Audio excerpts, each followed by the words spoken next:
Good evening, everybody. Nice to have your company wherever you're tuning in all around Australia or indeed the world across the platforms of the Gentleman's Sim Racing Club. No, you're not seeing things. This is a special, very special edition of Sunday Night Motorsport for you on the eve of week 4 of term 2 of our season. And we are looking in on the Talladega Superspeedway in Alabama for the second installment of the Interclub Challenge, which is now somewhat a must-do event on the calendar for us and somewhat an annual tradition, as the best of the GSRC go toe-to-toe with the best hotshots of the Australasian Supercar eSeries for bragging rights. And last year, of course, the Australasian Supercar eSeries well and truly cemented their state at the top of the leaderboard, absolutely trouncing the GSRC boys here at Talladega. We're back for round 2, but we're already assured that round 3 will be on a road course, which will be very left field for the Australasian Supercar E-Series competitors, because ovals are their wheelhouse in the supercars, whereas our boys, as you know, having been a regular viewer or supporter of our work over the last 13 seasons, our main work is done on street and road courses, or rovals indeed. Very rare do we go oval racing. This is a rare treat for us as far as the supercars are concerned. Back on a broadcast, because we haven't had supercars on our broadcast for a while either. So a few firsts for this season popping up left, right and centre tonight. It's always a treat to go racing at Talladega, because any racing where tactical gamesmanship is involved. Grant Gillis, I say good evening to you. Welcome along for the ride. Because of the way in which the field sticks together like glue, because of the slipstreaming and the dueling and the dicing and the drafting that's going to go on tonight, is always entertaining. We know there'll be crashes. We know there'll be safety cars. The key is not to take out your teammates like our boys did last year. But conversely, at the same time, you've got to find a dance partner. You've got to work to get to that last green flag restart, and from there, all bets are off. We're looking forward to this one tonight, and we're hopeful. We've got our fingers crossed. We're hopeful, but at the same time, the odds are stacked heavily against us, that the GSRC boys can level up the ledger with the ASC boys after last year's trouncing. It's going to be an interesting night ahead. 95 laps. Can't wait. Yeah, good evening, Zach. Sunday night motorsport on the pages of Gentleman's Sim Racing Club. Does it get any better than that? No. Maybe it does from time to time, but we're going to have a great time tonight. Last year was mayhem, and it was all going off, so I expect exactly the same thing. $500 up for offer, winner takes all to the winning club. So looking forward to that. Some really interesting bonus points, and we may as well, if I can find them again, have a look at the way the points are going to be scored this evening. Just looking for that, and there we go.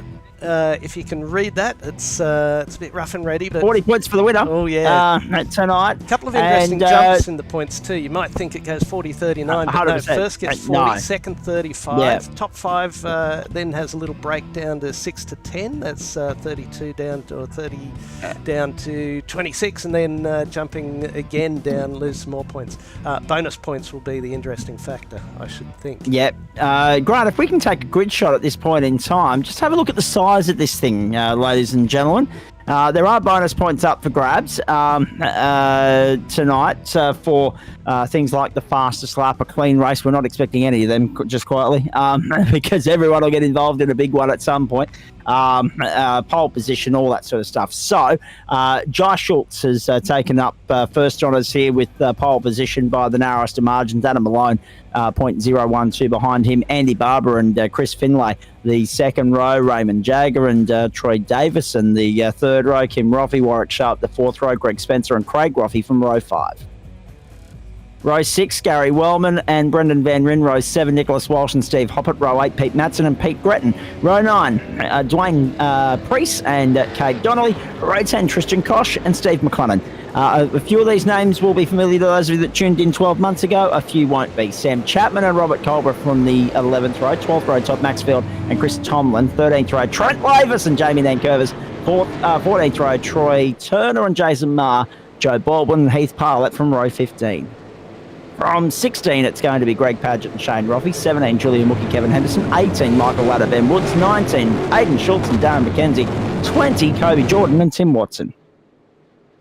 And then from 21, Dylan Gray and Adam Johnson. 22, Adam Tyson, Anthony Cuthbertson. And from 13, Matt Patton and Justin Witcher. But we've got 48 in the server, and we've only got 36 of the scheduled 43 on track at the moment, so not too sure what that's all about. A few guys might have opted to start from pit lane. We'll find out. Have a look at that, ladies and gentlemen. So a couple of things here. If we can bring the track map up once more, Grant, and the track conditions, we'll just quickly run through that. That's one point of interest. 12:48 in the afternoon, May 15, 2023 server time. 28 degrees is the ambient, 53 the track. Jesus, that's hot. In Alabama, 54% humidity as well. It's a 4.27 kilometre circuit. It is 95 laps. So we are pushing up towards that 400 kilometre marker tonight. And it will go by pretty bloody quickly too, let me tell you. Talladega, of course, the longest of the super speedways there in the United States. Most of them are 2.5 milers. This one just a little bit longer. And the point of difference tonight, Grant, the colour schemes, the paint liveries on these cars. Predominantly white is where you'll find the Australasian Supercar eSeries, boys. As you can see, rows 1, 2, 3. And the GSRC boys sporting a Castrol tribute, if you like, with green and red. It's not Christmas. Who thought of that? Let's rock and roll, ladies and gentlemen. The second instalment of the Interclub Challenge between the GSRC and the ASE. Sunday night motorsport, 95 laps around the Talladega Super Speedway. Let's crank up the volume as the green flag flies. Let's do it.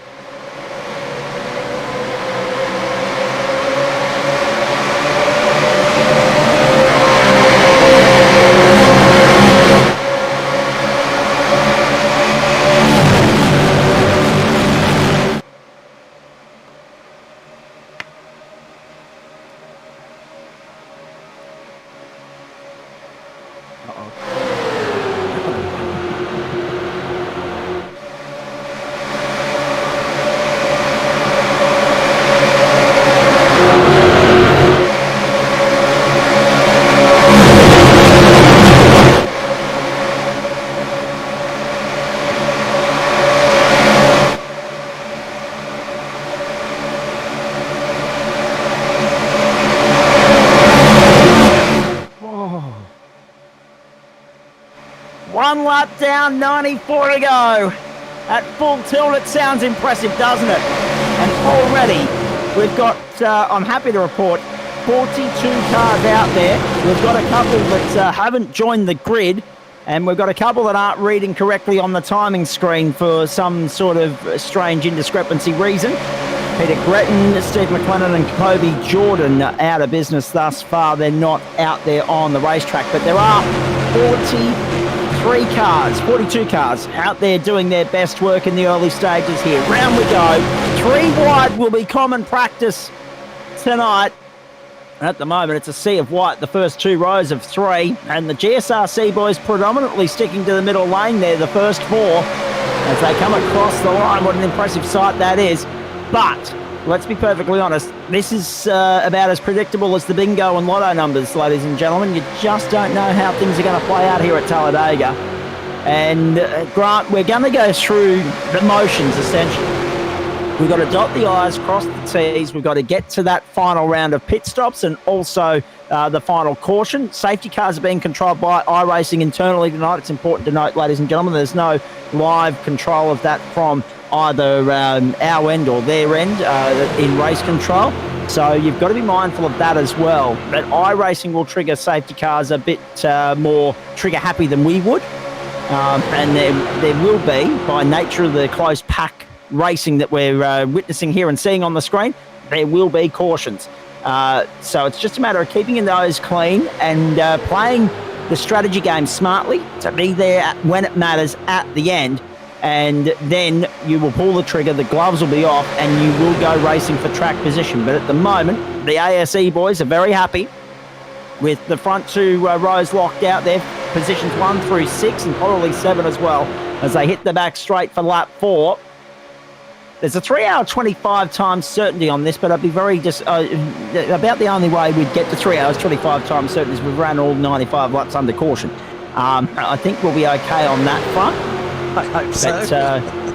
Yeah, I hope so too. It's been a long day. Round they go, onto the main straight again at the end of lap 4. So Adam Malone takes up front running at the moment. Chris Finlay and Jay Schultz, then Kate Donnelly, Troy Davison, Dwayne Priest, Andy Barber, Warwick Sharp flying the flag for the GSRC there. The first of the green and red cars you can see on your screen. Across the line and another lap in the books. We finally had So Grant, it's about playing smart and not going 10 tenths just yet. You've got to ease into it.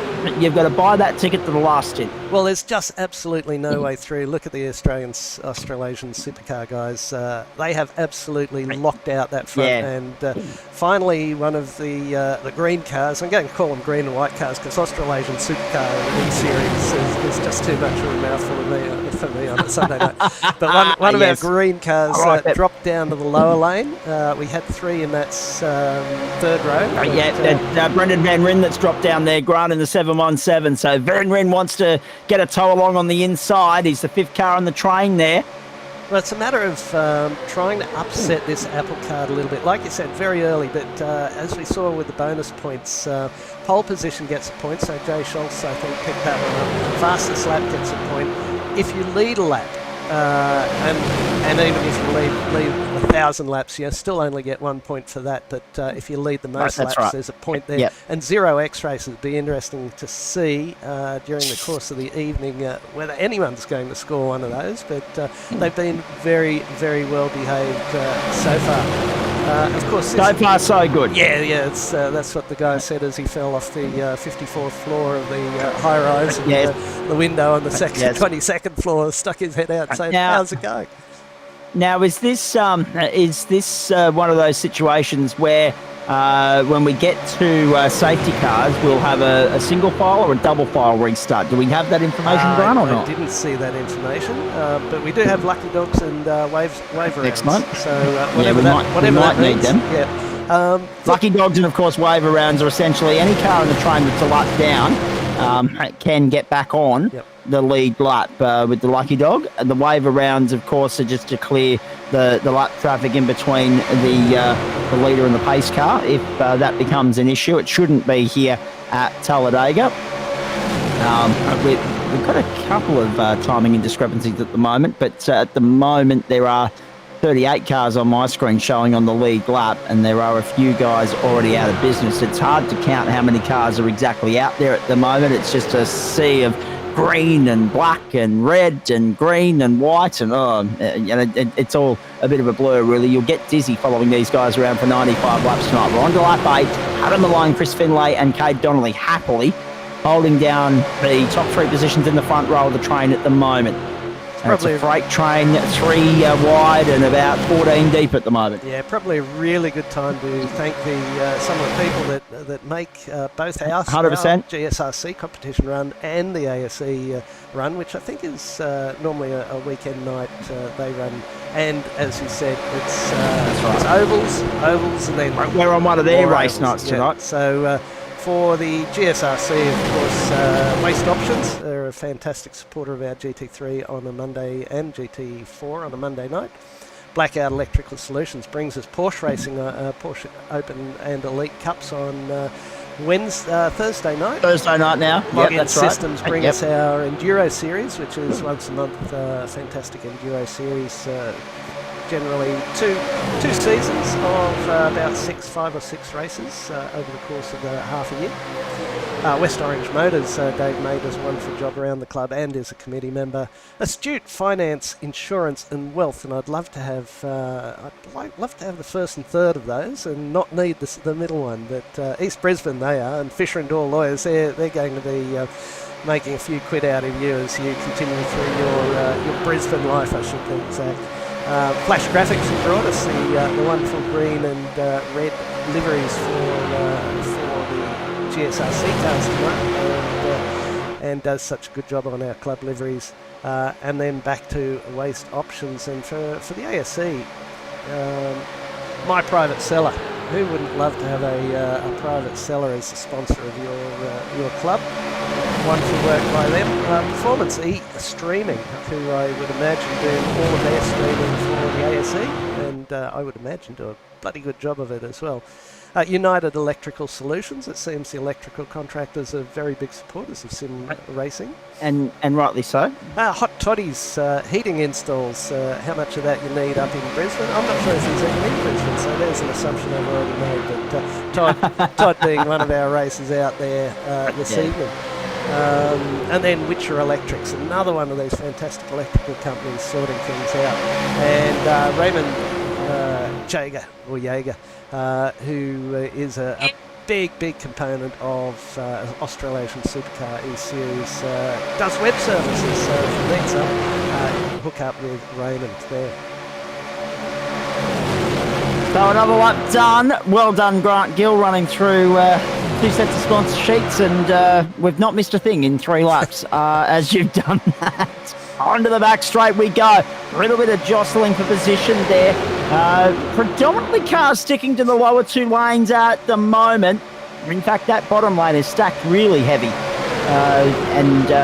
Again, predominantly, it's those white and black cars that find their way at the top end of town. 5, 10, 15 in shot there at the moment, and 12 of them were ASE cars. So the GSRC boys lurking down the back end of town at the moment, but they're staying out of trouble, and that's the main thing in these early stages. 11 laps gone. Best place to the GSRC mob still Warwick Sharp. Trent Lavis has moved his way up to 11th. T. Lavis up 14 spots already. He doesn't mind the oval racing. He has had a crack at the IndyCars and NASCARs before, of course, and GSRC platforms.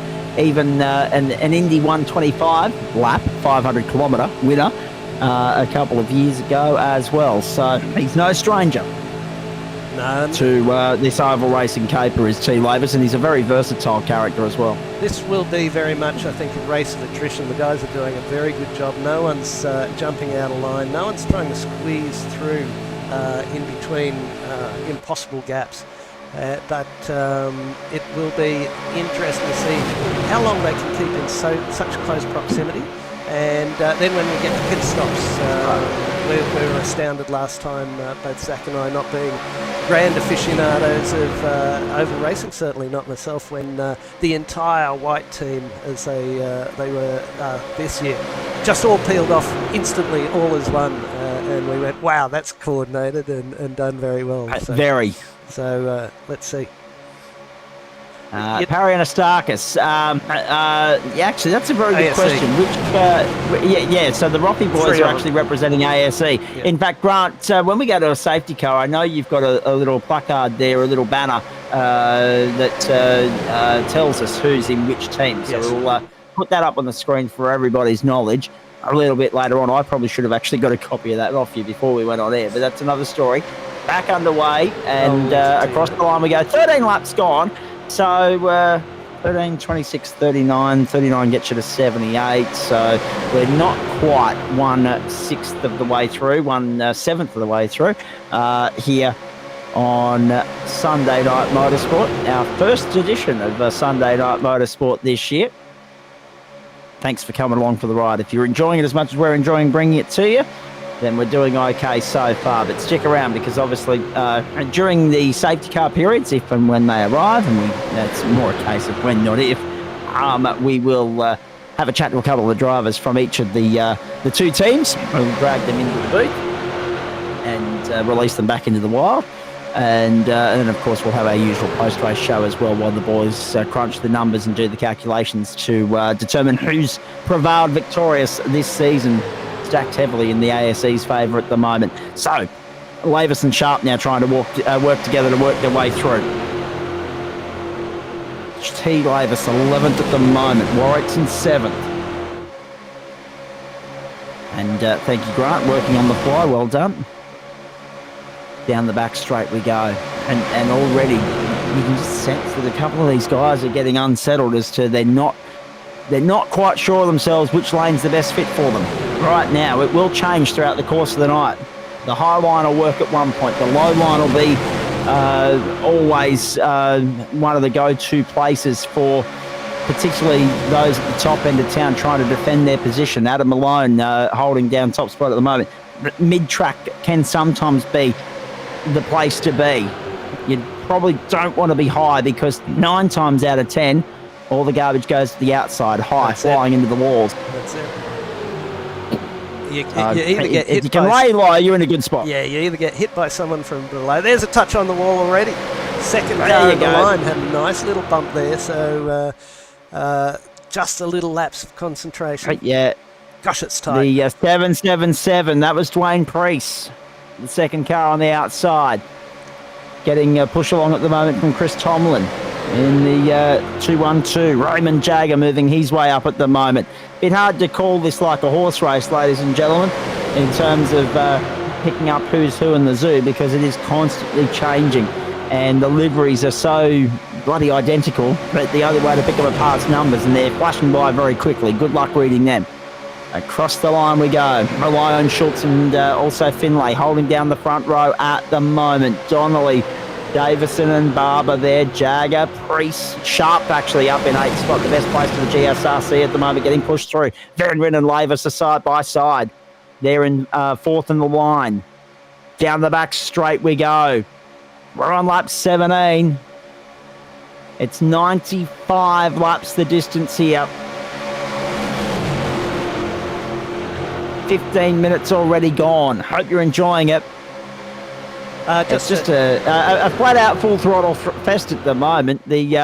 The ambience, the sound effects would be sounding magnificent for those of you tuning in your lounge rooms around Australia. Yeah, I think it's Talladega. They normally run the restrictor plate there, where that's right, correct. You know, the throttle just won't go any further through the wall. So they basically put a brick on it at the start of the race and scream around. But a couple of those white cars. Oh, there's low line just wiggling a little bit high. I wonder if that's slightly malicious, trying to trigger something in the field. But yeah, we have no. There might be a little bit of gamesmanship. There might be a couple of sacrificial lambs at one point or another, Grant, trying to tactically get the safety car deployed. We'll wait and see. Yeah, well, we also, I don't know if anyone filled you in on what sort of fuel economy and fuel lap numbers that we're likely to do. So that will be good. Hello, Antonio Trezor. This is an unexpected welcome from you on a very early.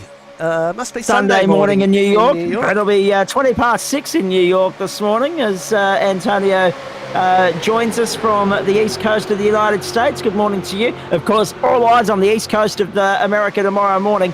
5:30 a.m. is the lights out and away we go signal for Formula One and the latest round of the World Championship, the Miami Grand Prix. So all eyes on America tomorrow morning. And of course, the NASCARs coming to you from Kansas City tomorrow morning on the oval there. So a big weekend of motorsport in the United States, and we're contributing to the cause with Talladega, of course, tonight with the GSRC versus the ASE. Hope you're enjoying the show. 19 laps gone, just like that. 1/5 race distance, ladies and gentlemen. So the sounds magnificent where they fly by the wall cam there. Here we go. Sharpie having a dig in. Wide, if you don't mind. Have a look at Warwick Sharp finding his way to the front. First time tonight that the GSRC boys find their way at the top of the Lavis has jumped right with him. Some sparks coming off the high line as well, so starting to warm up. But the shots have been fired, the trigger pulled, and here we go. 3 wide again, so we had to go 4 wide there for a moment. It was the only way the boys were going to wedge their way through, but now the GSRC trio take up front running. Harry Anastakis predicting a caution. I think we were all expecting that a moment ago. Round they come onto the main straight for the first time tonight. Will they try? Trent Lavis has found his way to the front. Yeah, will they try and control 2 lanes at once? That'll be interesting. No, looks like they're going to bump draft this one. So Warwick Sharp's happy to push his teammate across the line to lead the 20th lap of the race. Maybe they need to find a way to swap that around so that Warwick Sharp can lead a lap next time by. Yeah, because Add that's that extra point. That extra point could be all the difference at the end of proceedings here. Back straight. Here we go. 95 laps is the opportunity for 95 points for a team, but obviously not the guys that are down the back. Well, there's not going to be 95 points because there's only, what have we got at the moment running?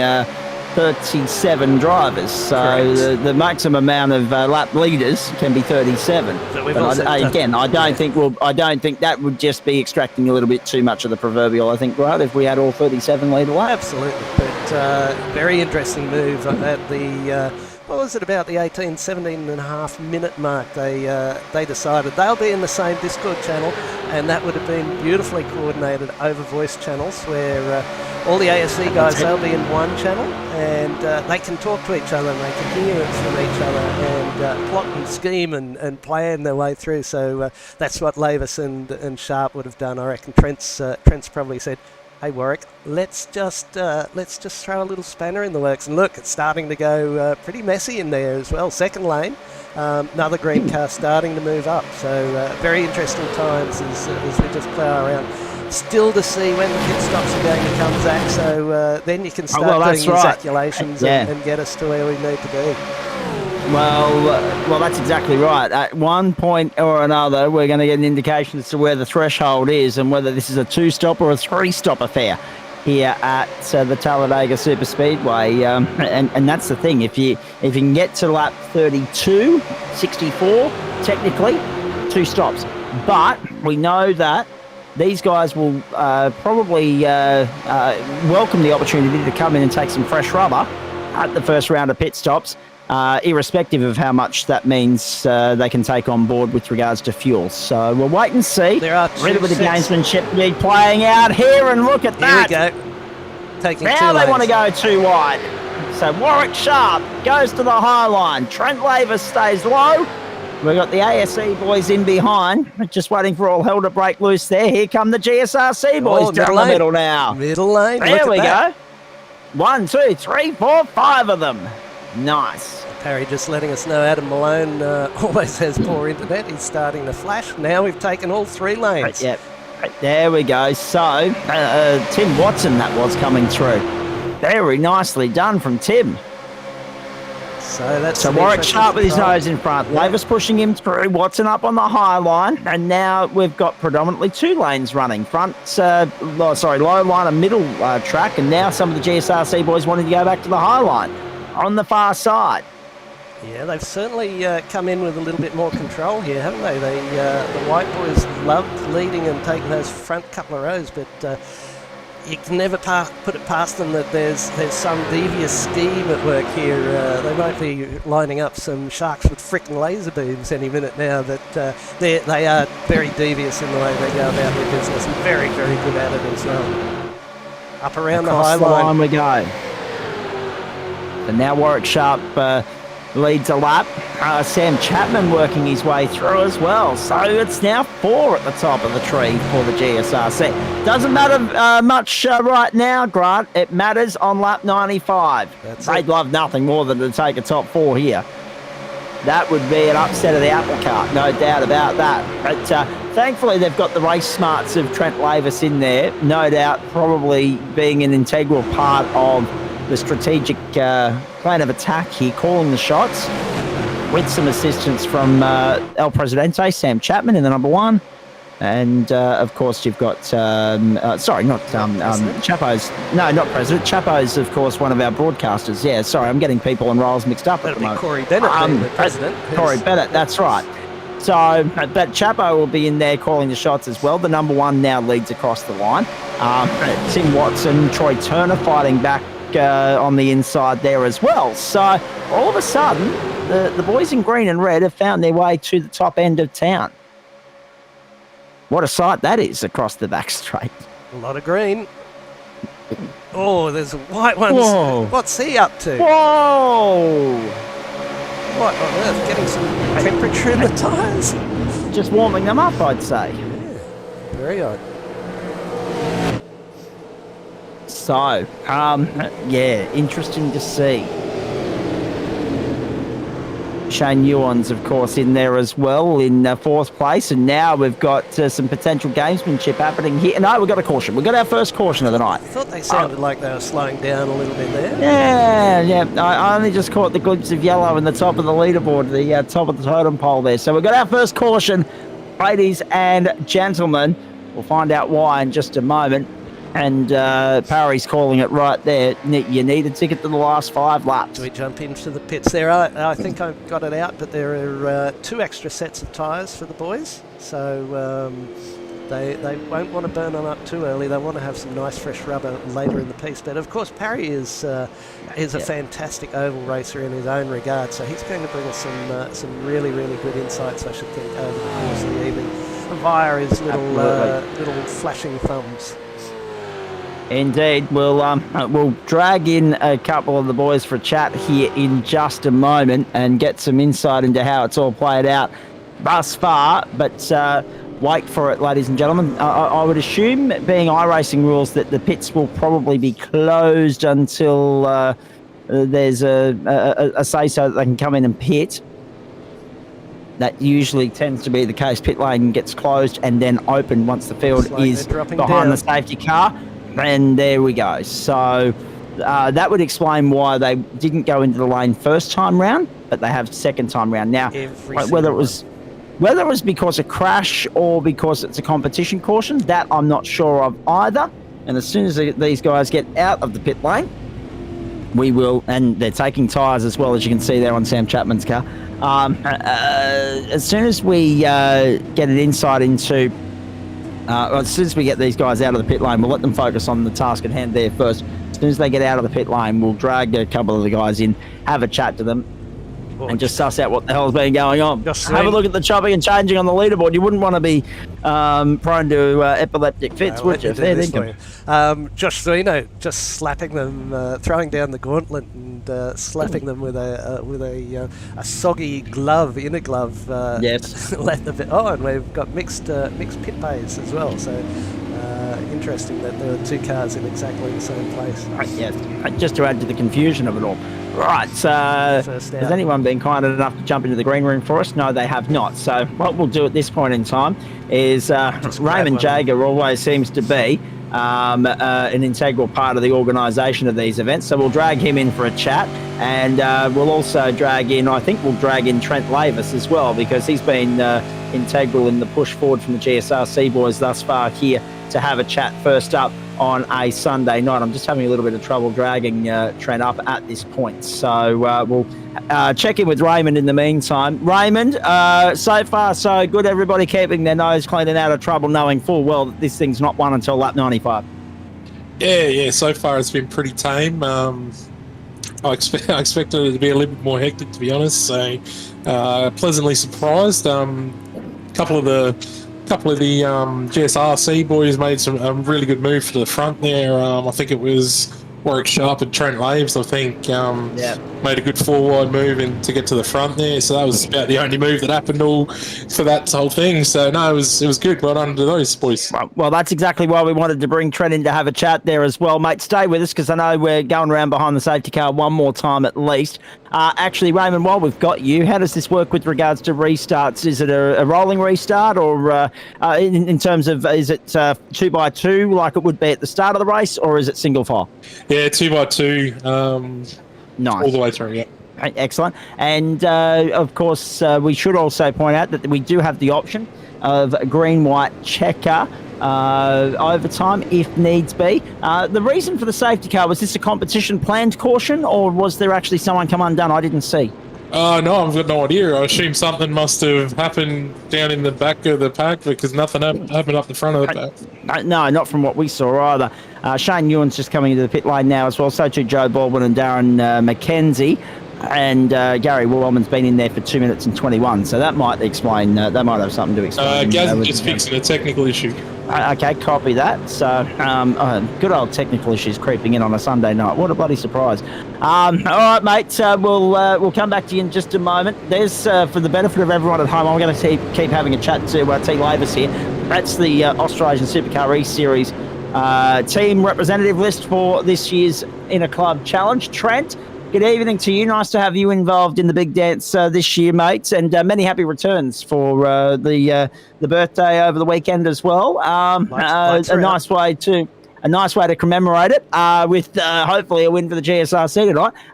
Lights are out on the safety car. We're going green this time by. So very quickly, and Raymond, we might let you go on that note, mate. Thank you. Go well, and we'll let you let yourself out. Trent, so far so good, and your racecraft expertise coming to the fore there with Warwick Sharp and you working your way through to lead this thing to caution. Yeah, mate, boys are working well together. I've seen Sharpie signal he's going to make a move and backed him up, and it seemed to pay off quite nicely. We had to do something because it was just 3 lanes all day and just chilling, so I thought we'd try and make it a little bit exciting for you guys. And you certainly did. Someone had to pull the trigger. It was just a matter of when. And that's the thing as well, mate. You've got to be smart in this situation. Yes, there's an element of keeping your nose clean to it, but at the same time, you need a dance partner. You need someone to work with. You need to engage in battle at some point here. Otherwise, it does become rather processional. Safety car in. Yeah, definitely, mate. Definitely. So safety car's coming. We're about to start here. Let's see how we go. See if we can get the jump. All right, we'll see if we can let you go at this point in time, mate. Back to the club Discord chat, and we'll have a chat in the next caution. I'll drop you out. Thank you, gentlemen. Cheers. All right, thanks, Grant, for looking after that. Justin Witcher and Jay Schultz are going to leave us, Josh Schultz, I should say, are going to lead us back to green this time round, but look at the smorgasbord of GSRC cars behind that. The next 5 are gentlemen's cars. So let's go. Phase 2 of the Interclub Challenge. The start of lap 30. We've reached a point where we're almost at third race distance. Whoa! Contact! And it was brought about by contact between a GSRC car and ASE car, and then it ended up being 2 teammates getting into one another. Oh, the ASE was get loose, to start it off. 3 and 4 wide, the order of the day down the back straight for the first time, and Sam Chapman wants to go to the lead. Warwick Sharp up around the outside, and look at Warwick Sharp going with him, Trent Lavis and Troy Turner as well. Teammates working together, and down on the low line, Todd Maxfield, Troy Davidson welcoming themselves into the battle at the front of the field. Which is going to lead us back to the line this time by Chapman getting a push from Warwick Sharp. The top 4 for both clubs have bolted. Haven't they just? Bit of a breakaway, matched perfectly from team to team. Who's got the better smarts? Who's got the better car controller? Who's more confident sitting in very, very close proximity to the others? Who wants the rest of the pack to catch them up, which they should do draft-wise? Low line, white cars. High line, green and red cars. So 1, 2, 3, 4, 5, and now a second line forming on the outside as well. Here comes Tim Watson and Dylan Gray pushing him through. So all of a sudden, the GSRC boys mean business. Again, I'll stress what Parry said. Too early to hook into it, boys. Wrong way to go. 64 laps indeed as they cross the line at Talladega. Like the old bull and the young bull. Style. Yeah, it's like the old bull and the young bull. Leave it. There they go. Leave it. Just take your time. You'll pick them all up. I mean, if there were points available for which position you were running in at the end of each lap, I mean, we'd be here till this time next week. Look out! Trouble, there we go. Oh, here it goes. Yep, there it is. 1, 2, 3. See you later. Caution, I'd say. Adam Johnson's been involved. Tomlin, Henderson's out. Boy. That was always brewing. It was just a matter of time. I just noticed, too, the great man from the GSRC, Julian Mookie, sitting down there in 20th place at the moment, keeping his nose clean. But there are a few that are going to be ruining that. So we've got our second caution, only 3 laps after the first. What do? Do you top up? Do you back to back. Fill her up well, again? That's right. Brendan Van Ren's jumped to the pits at one stage. That's a fair point. We'll try and see if we can't get a couple more drivers in to have a chat here, see what they want to do. But that's the point, isn't it? I mean, we've got a couple of our guys running with the ASE team and a couple of our guys that run with the ASE, of course, representing the GSRC tonight. So it's a mix and match situation. But I didn't think to ask the question, how low were they on their fuel tank run that time round to get an indication as to how far they can stretch it if we go green. But this is how it all unfolded, just a knock-on contre-temps effect. 1, 2, 3, a couple lucky to keep their nose clean. That was a big one for Cade Donnelly. We're not aware An of... innocent bystander and all of that. We're not aware of fast repairs as well. I imagine there's No, a we're couple. not. It'd have to be. It's Talladega. We haven't done our homework, have we, Zach? We've just turned up cold and jumped in. Well, actually, no. Pete Matson hasn't done our homework for us, is what we're going to say, Grant. Well, Pete's been a little bit busy, preoccupied, isn't he? Here we go. Summer coming in. Very much so. There are some coming in playing the tactical game. Here we go.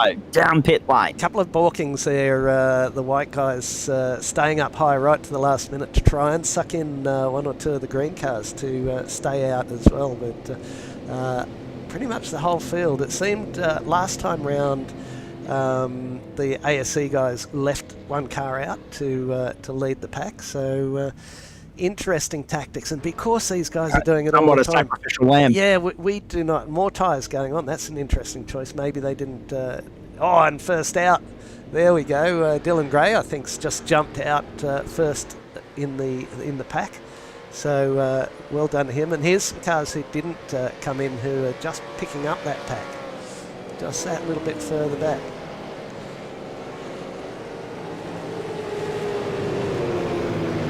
So we might just have a little look here at the pit strategy, and I'll try and fill that up a bit with a few more cars. Yes, and quite a few opting. Well, Dylan Gray stayed out, up 40 spots so far. That provides great insight into the percentage of drivers, competitors that have opted to stay out that time round, and those that have opted to go on top up. Well, it's essentially a free invoice, a free pit stop, isn't it? Yes. You come in, there's no invoice to pay on this one. You come in, you grab a little top up, you rejoin the queue. You can win this race from this position. From this time of this point of the contest, you can win it from anywhere. It's been proven before. Yep. Exactly. Parry Anastakis telling us exactly what we have come to expect. The Roffies on the oval here will most likely find themselves at the top end of town around about that lap 80 point, which is exactly when you want to be hitting your straps and hitting your markers and getting to the to the top end of town. But right now, it's just about staying in the queue, not losing the toe, keeping your nose clean. You can win it from anywhere, but obviously there'll come a point where you'll need to start working your way forward and chipping away at it, like Trenton Warwick did in the opening stint. You won't want to leave yourself with all the work to do in that 15 laps, because it just won't be doable. But at the moment, it's okay to be lurking down 30th, 31st, etc. Well, it's like so much. I mean, oval racing is always the same. It's a bit like a basketball game. You play for all but the 2 minutes, and it doesn't really matter that much. And then the last 2 minutes, I've heard people say you should just play basketball with 2 minutes on the clock, and both teams take 84 points and go from there. But it's all a matter of getting to that last bit of the race in good condition with good tyres under you and teammates around you. Thank you, Antonio. We try and please you. We only do it for you, mate. The real life V8 Supercars, the previous generation, of course. We haven't got the new Mustangs and Chevrolet, and I believe the Chevy's discontinued as of the end of this year as well, which is great for them, having made the decision about the car of the future, when one of the cars is a car of the past. Yeah, exactly. Plate racing is a lottery. Actually, since Parry's... Hello, Amber. Nice to have you on board, mate. Hope you're going okay. Plate racing is a lottery, but at the same time, I just want to address the elephant in the room with regards to Mr. Anastakis. For so long, for so many years, so loyal to the great Peugeot brand, of course, and flying the Peugeot flag, the French flag, in the 300s. The veteran raced a Honda at at Winton in November and is back in a Honda for the Sydney 300 this year. Exciting times to see that he's either, in some people's opinions, gone to the dark side or seen the light, whichever it is. Looking forward to seeing him team up with Miles Jones in 69 days' time. The Sydney 300 is now less than Zach, 10 weeks away. It's like the best boat you can ever have is someone else's. I'm sure in racing, the best car you can have is someone else's. I feel exactly the same way about Canadian Club. It always tastes better when someone else buys it. Oh, yeah. Yes. All right. Hey, lights out on the safety car, or have we got one more time around? No, lights out on the safety car. We're getting ready to rock and roll once more. So this will be the start of lap 36 when they get back to the line. Once they hit that restart zone and the green flag waves, they will go racing. Let's go for another It's a good thing that Barney doesn't get a chance to take any time off here in these NASCAR races. They actually, in these oval-like races, I should say, he actually stays there and does his bloody job. It's nice to see. 35 laps gone, 60 to go. Let's crank up the volume once more.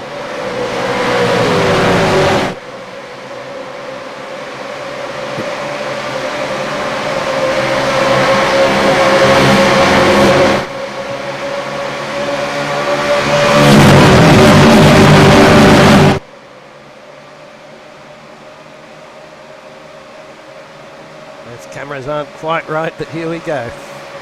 I was going to say, I think that might have been your turn 4 camera there. I think so. Through they come again. So, all of a sudden, the tables have turned, and the ASE boys, Matt Patton and Tim Watson, and Chris Tomlin. Tim's one of our guys. He's there in second with his nose in front. Chris Tomlin on the inside is the second of the ASE boys. Dwayne Priest is there with Sam Chapman on his outside and Dylan Gray on his inside. Into the pit lane comes Trent Lavis as well. That's surely unscheduled. Or has he been, has he worn the wrath of iRacing there and had to come in and serve a penalty? Not sure what that's all about, please. Caution! Caution, caution, caution. We've got another one. There must be stuff We're missing going on it. We're missing something. Ovals is hard to pick up the crashes.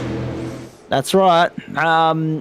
Well, see, that's the thing. I didn't see that we'd gone caution because I was looking at the timing screen, and that means that because my peripherals are so up the creek without a paddle, SH1T, I look back at the totem pole there and then see the yellows, and it's like, hang on, can't see them when I'm looking at one screen and not the other. So this might explain what's... No, that had we'd already gone caution by that point. So we didn't even get a full lap through off that restart at lap 37. The restart was, of course, the start of lap 36. We're now on 37. We're behind the pace car once more. 40 minutes gone. So now all of a sudden the clock's beating the lap counter. The lap counter was in front there at the start of the night. Wondering... But these laps behind the pace car, Grant, they certainly add some time to the clock. Yeah, I was just unsure whether Antonio was making a statement or asking a question just there.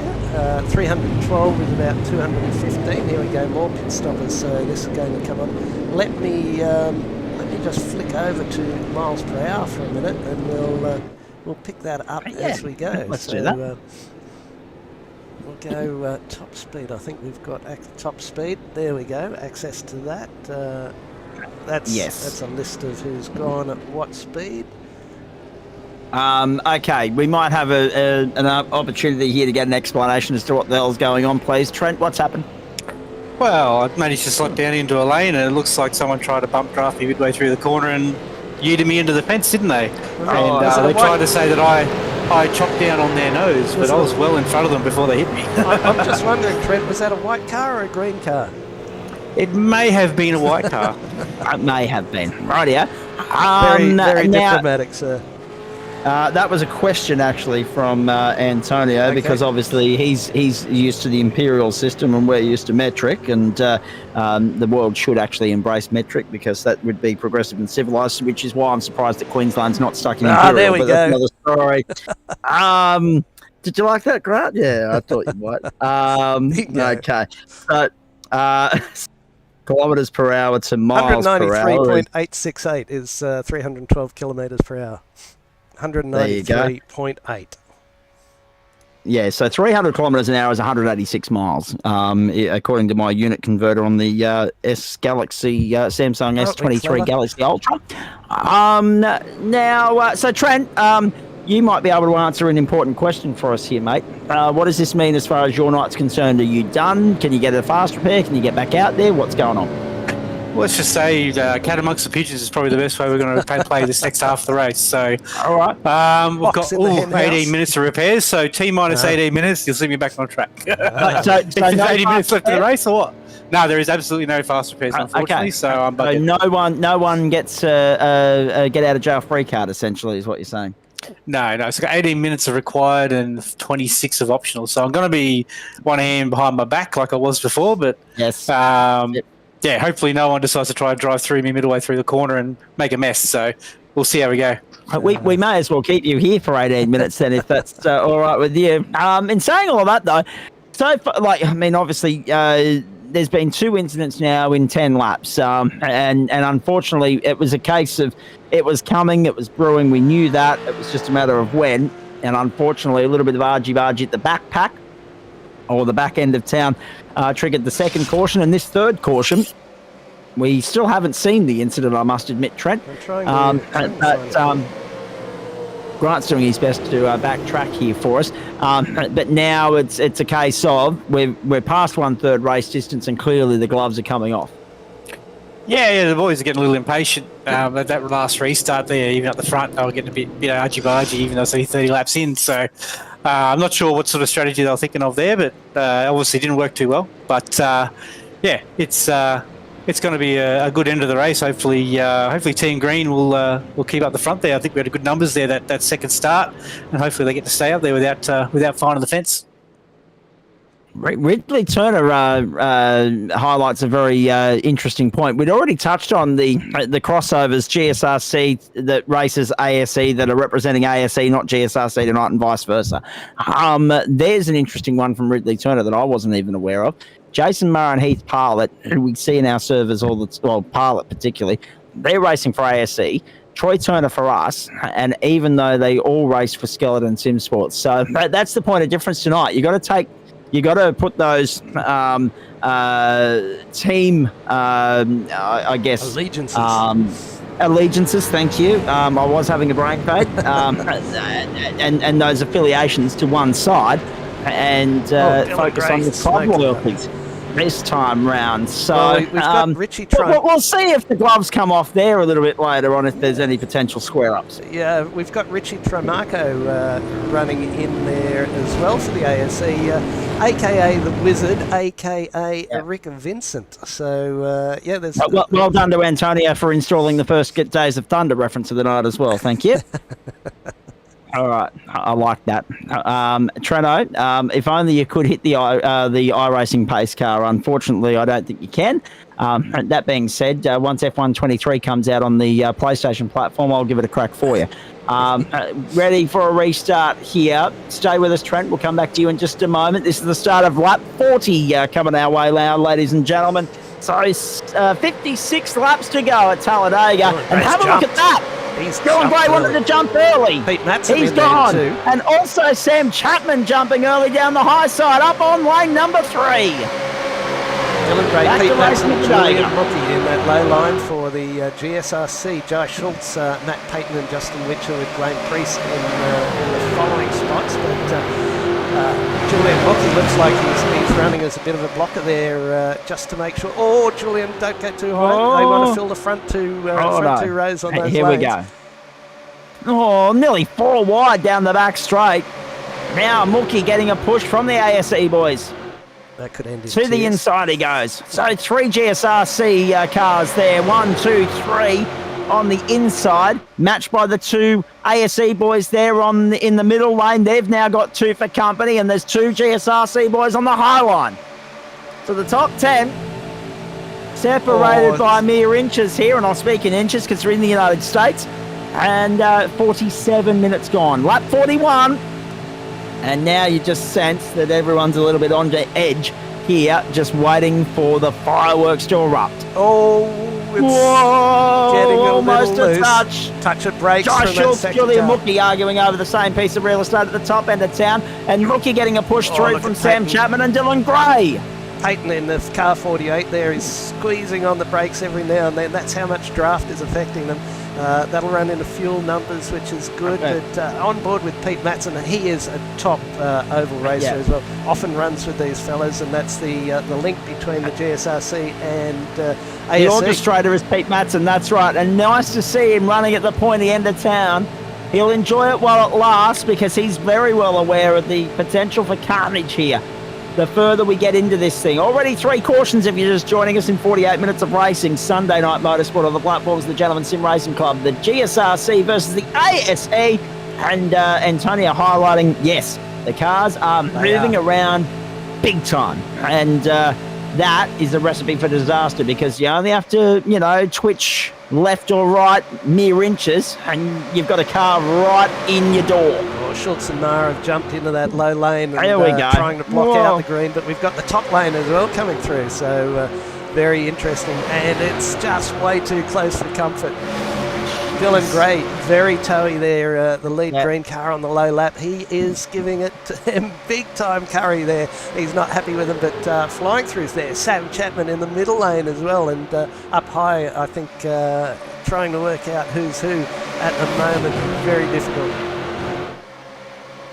Parlett, Chapman, Schultz, Maxfield, Marr, Turner, Gray, the top 7 according to the timing screen at the moment. Back straight again.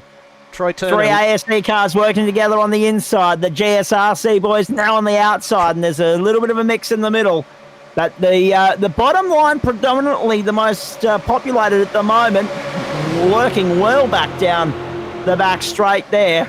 We have 47 cars showing on our timing screen. Oh, trouble! There they are. There could be another. Yeah, that'll be another caution, I would imagine. There are cars going everywhere, and fireworks have erupted at the Dega once more. And this survival of the fittest.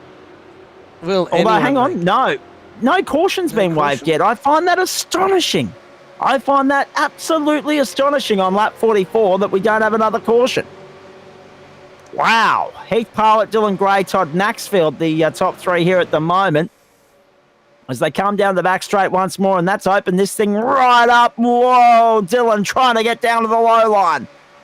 Nearly got the rear end torn off the car. Too many GSRC cars together, and an incident could take them all out. And I think Parry's got a point. Here we go. Here's a replay. 1, 2, 3. Cars hanging low. 4, 5. Yep. 6, now 7. That's looking like the Gold Coast Highway. Yeah, exactly. All the Bruce. Patton, Chapman, Roffey, Woods, all in pit lane. Lavis still there. At least you avoided that one, Trent. Yeah, mate. So no way like the present, just to chill in the pit lane and watch it all go by. It might actually be. It may actually be a way to the victory lane just yet. They might all crash out, and you might be able to come through and sweep up the pieces. Dylan Gray, if you finish first, you must finish. Look at Dylan Gray. 5 on 1. Dylan.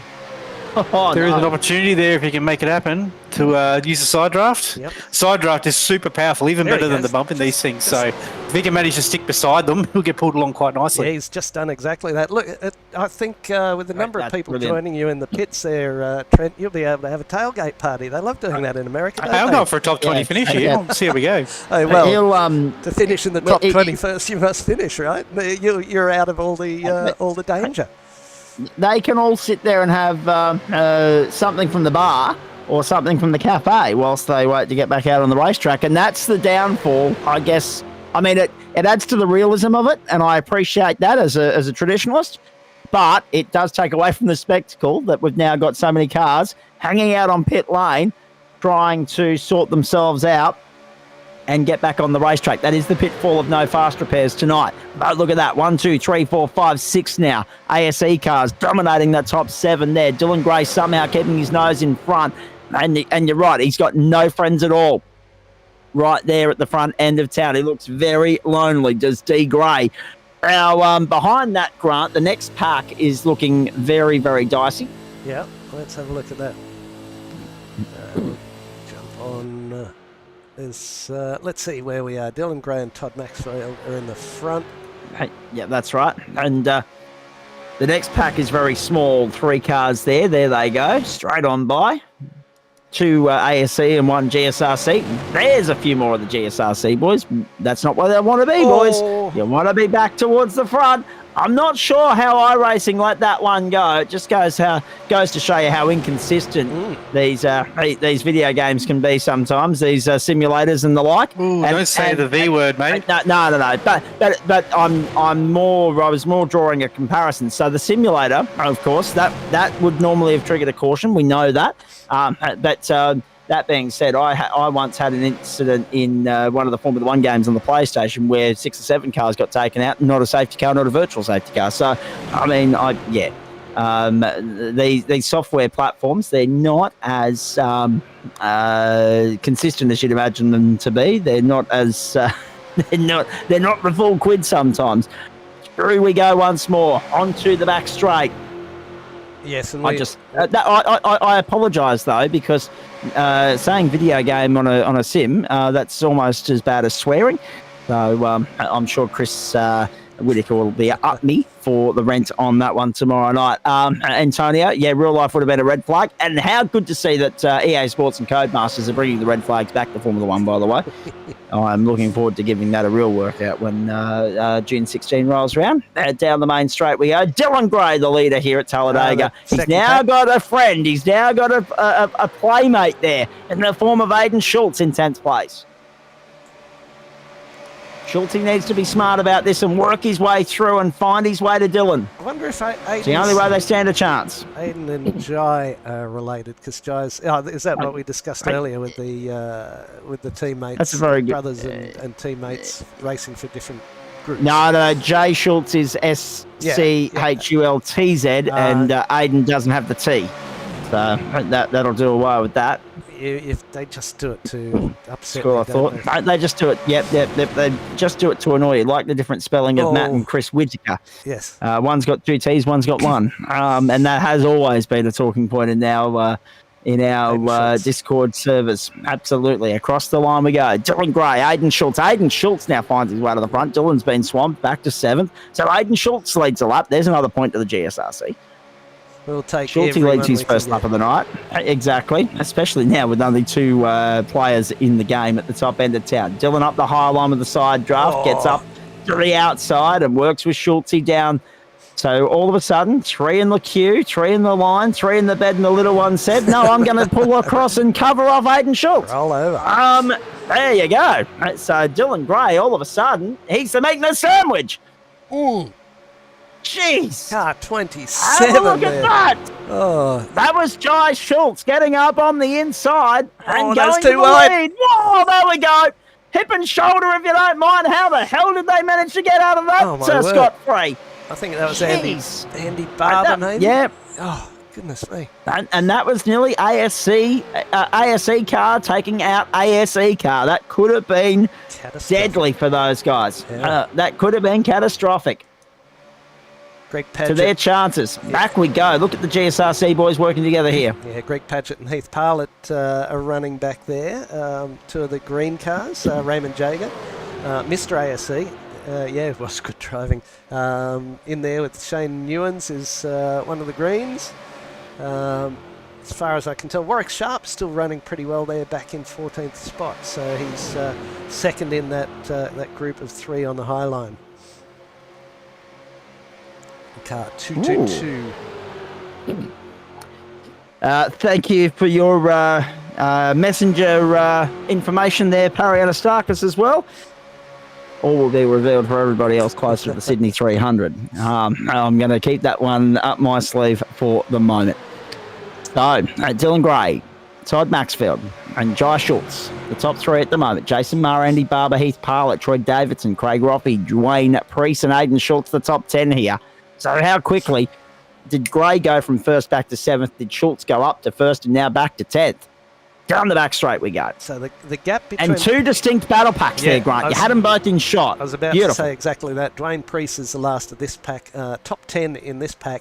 5.46 back to the next group with Aiden Schultz and the car 25 or 23, I think, Raymond Jager in there. So about five and a bit seconds back from the back of the front pack to the front of the back pack, if you will.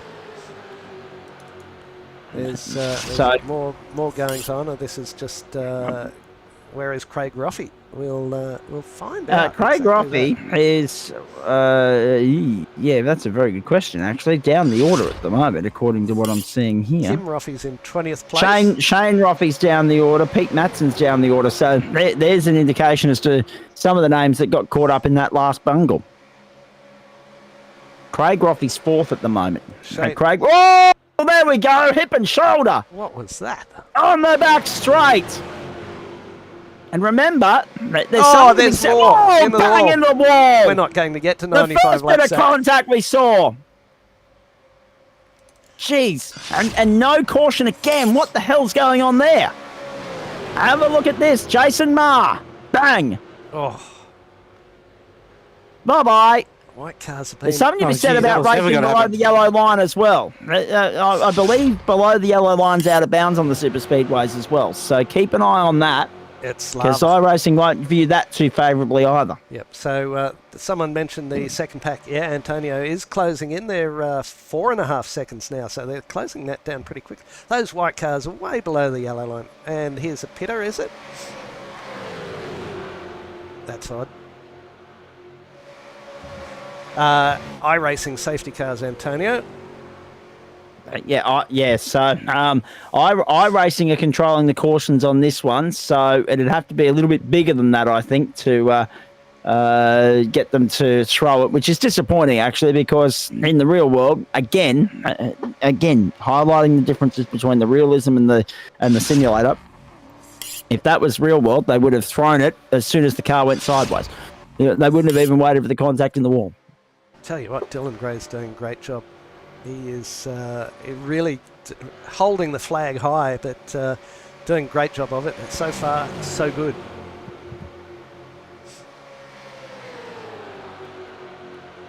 Down the back straight we go. So at the moment, Trent, just another incident.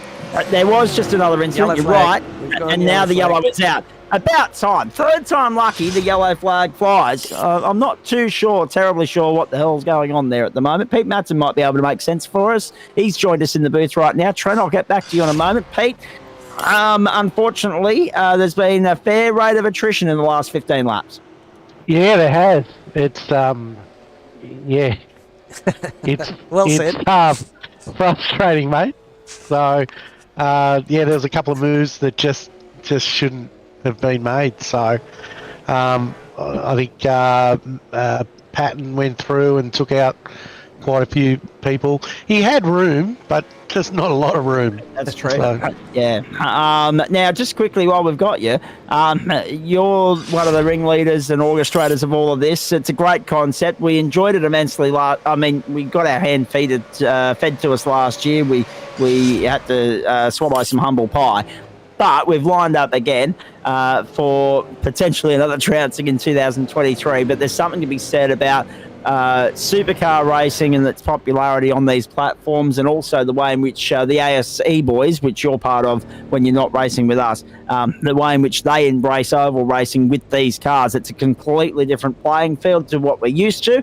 And it goes to show how well they've adapted to it, the way in which they're going about their business tonight, because they're doing it rather smartly.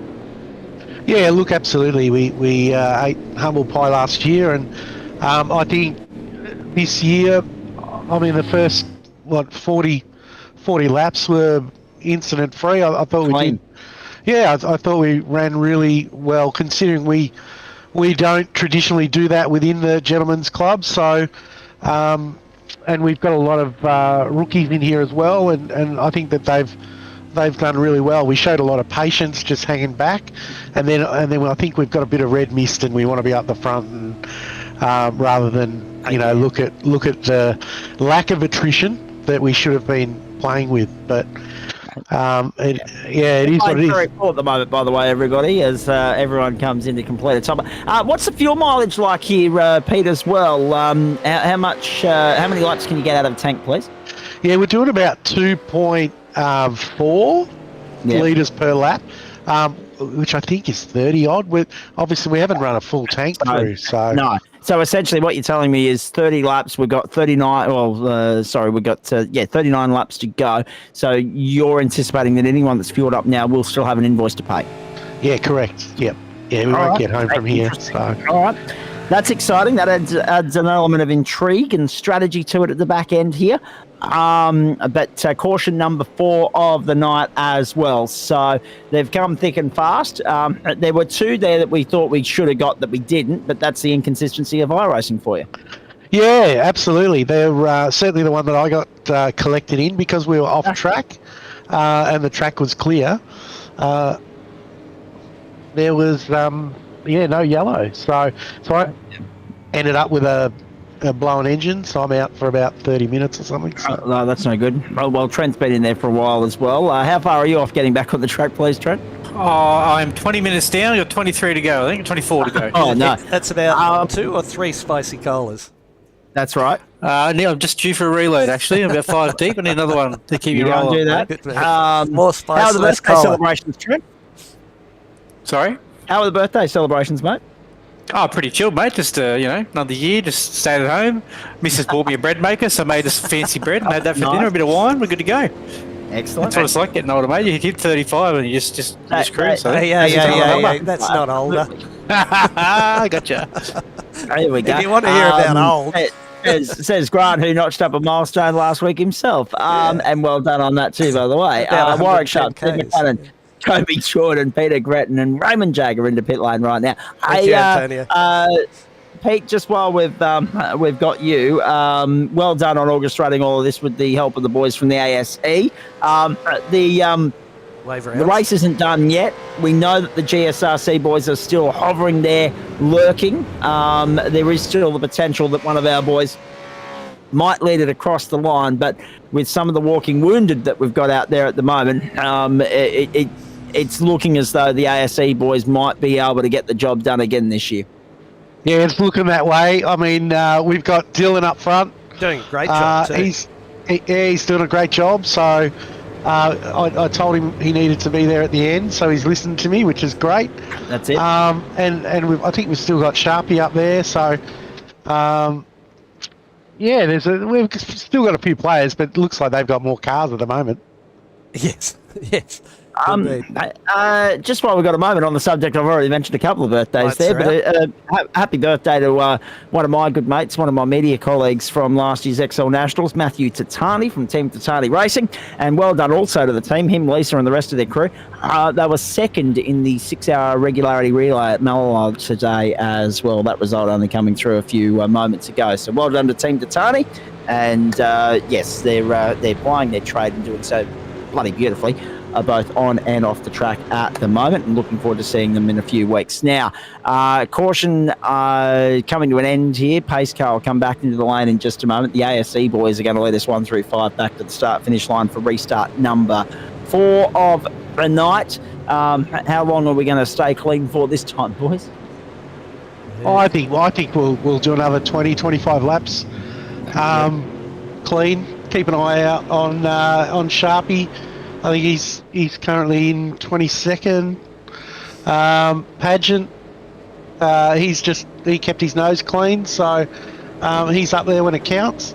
But yeah, the top 5 at the moment are not us. No, and just 2 sets of fresh tyres, wasn't it, Pete? Yeah, just 1 set tonight. One extra. Your starting set, one extra. Yeah, that's right. There was meant to be a fast repair as well, or a second car, but that wasn't placed in the server. So you had to drive clean, and trying to go 4 wide on the straight is this early in the race is probably not, advised. No, there was some 4 wide action there about lap 25 when Warwick Sharp, but also, of course, Trent Lavis opted to try and shift their way through the field, and they did so rather cleanly and successfully. But now, of course, we're back in one pack as we were for the first 30-odd laps here at Talladega. So all of a sudden, pack racing back on. And you've got to keep your wits about you here because it can so very quickly come unstuck, as we've already seen on a few occasions tonight. But as these cars continue to move around, and as these drivers continue to get less patient and more agitated, and more onus is put on the importance of working the way forward, trying to think towards that lap 95 result, there's going to be more bite the dust. And we've already seen a few end up walking wounded, and there was more contact there door-to-door from a couple of the GSRC cars further back in the pack. Sam Chapman, 18 minutes of required repairs, so he'll be enjoying he's more than welcome to come in and have a chat to us, by the way, but he's enjoying the broadcast from what's going pit on lane down low this there? point in time. Those guys are out of Oh, bounds. and Short. he hits him as he comes through. That's crazy. Hayden Schultz gets a tap. A nice how you going on a Sunday night. Look at that. My But word. now, at least there's a bit more green and red scattered. Actually, Pete, it's not July, mate. What's with the Christmas theme on our cars, please? Well, Waste Options. Yes. Waste Options, one of the Hang on. major sponsors. I thought they were green and yellow, just quietly. No, I'm not sure. They may be, but John did up the graphics for Flash okay. Graphics. So, Oh, geez, they're giving Dylan Gray a hell of a time there. The car they're right giving him a behind hard time is too. rubbing all across his bumper. There's all sorts of nonsense going on here, Pete. Rubbin's racing, as they say. They're giving him a hard time. He was giving as good as he was getting earlier on. We had to have a bit of a chat about it. So I like it. So Dwayne Priest is working his way towards the front. I'm just trying to keep track of the leaders that have taken a point already for good measure tonight. I don't think Priest is one of them, so he'd love nothing more than the leader lap. But at the moment, he's trying to fend off the likes of Dylan Gray and also Todd Maxfield as well. 2 hours, 16 minutes left on the clock. Don't worry about that. We'll get to 95 before we get to trying the to find time how to expiry. change that. I know there's an option there. It is. You had it there a moment ago. 62 and 95. We've completed lap 61. We are 34 away from the checkered flag. Anyone's guess as to who's going to win the thing from here. But look at the GSRC boys working. 5 of them in the top 7 at the moment as they stretch across the back straight once more. But it's not about where you are on lap 62. It's about where you are on lap 95. And we know there's one more splash and dash going to be required here. How early will they come in and do that? How early can they come in and do that? Will they have to do it under green flag, or will they get the free pass of another caution pit stop? But of course, Zach, it's reloaded from Trent. It's not just about who wins the race. It's about who's got the most cars closest to the lead to pick up those points as well. That's right. To pick up that major prize of $500. Still got to be one of the richest iRacing races going around Australia, certainly. Yes. Hey, Sam Chapman's in the booth here. Once he unmutes himself, we'll be able to have a chat to Chapo. Nice to have him drop by the booth as per suggestion. And there he is now. He's just unmuted himself for us, mate. Good evening to you. I have one question. How come you got to draw the short straw of wearing number 1, please? I have no idea. I think it's just I never raced Supercar, so I didn't actually put a number in. It's just mate. It was vacant. Well, You got it. you know, that and all my Supercar championships under my belt, of course. But yeah, it was number 1 for a while there. It was good fun. Yeah. But, yeah, I don't exactly know what happened behind me yet. I've got to go have a look. You were somewhat lucky to weave your way through the field rather quietly and rather smoothly, and then unfortunately in those last couple of restarts there, all hell's broken loose for you. Yeah, and quiet and smooth usually isn't my strategy, so that was quite good, and I was quite happy sort of sitting in the outside lane for a lot of it. It was a bit nervy with people on your inside and that sort of thing, but it was working. And then as soon as that first yellow went, everyone went a little bit feral and started doing silly things, I think, and they just sort of went wrong. We still haven't seen the cause of the first yellow, if I'm honest with you. Whoa! 3 wide, GSRC train at the top end of town. And Pete Matson's let himself out. He'll be back on track shortly, hopefully. Oh, look out. Wide line. Trent Raver still with us here. So too Sam Chapman. Grant Gill and Zach Coburn in the commentary box for you tonight. Lap 65 and 95. Once we get back to the line, 30 laps to go. At the moment, it's GSRC 1, 2, 3, 4, 5. But Parry Anastakis making exactly the point I wanted to. Still too early. You do not want to be leading the thing right now. It makes a rod for your back. Wait for it. Wait for it. It gives you that big red circular target on your back. There's no doubt about that.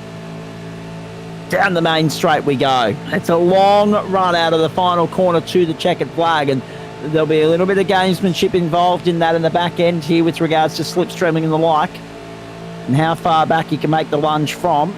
If it's a race in two, coming back to the checkered flag. Shane Newlands, Aidan Schultz, Justin Witcher, Dylan Gray, Raymond Jagger, Kobe Jordan, Steve McLennan, Todd Maxfield, Chris Finlay and Jay Schultz making up the top 10. Anthony Cuthbertson's worked his way up into 11th. Tristan Kosh, Warwick Sharp, Chris Tomlin and Greg Padgett. But again, not too much point in me running through that too regularly. It's coming across the top and bottom of your screen.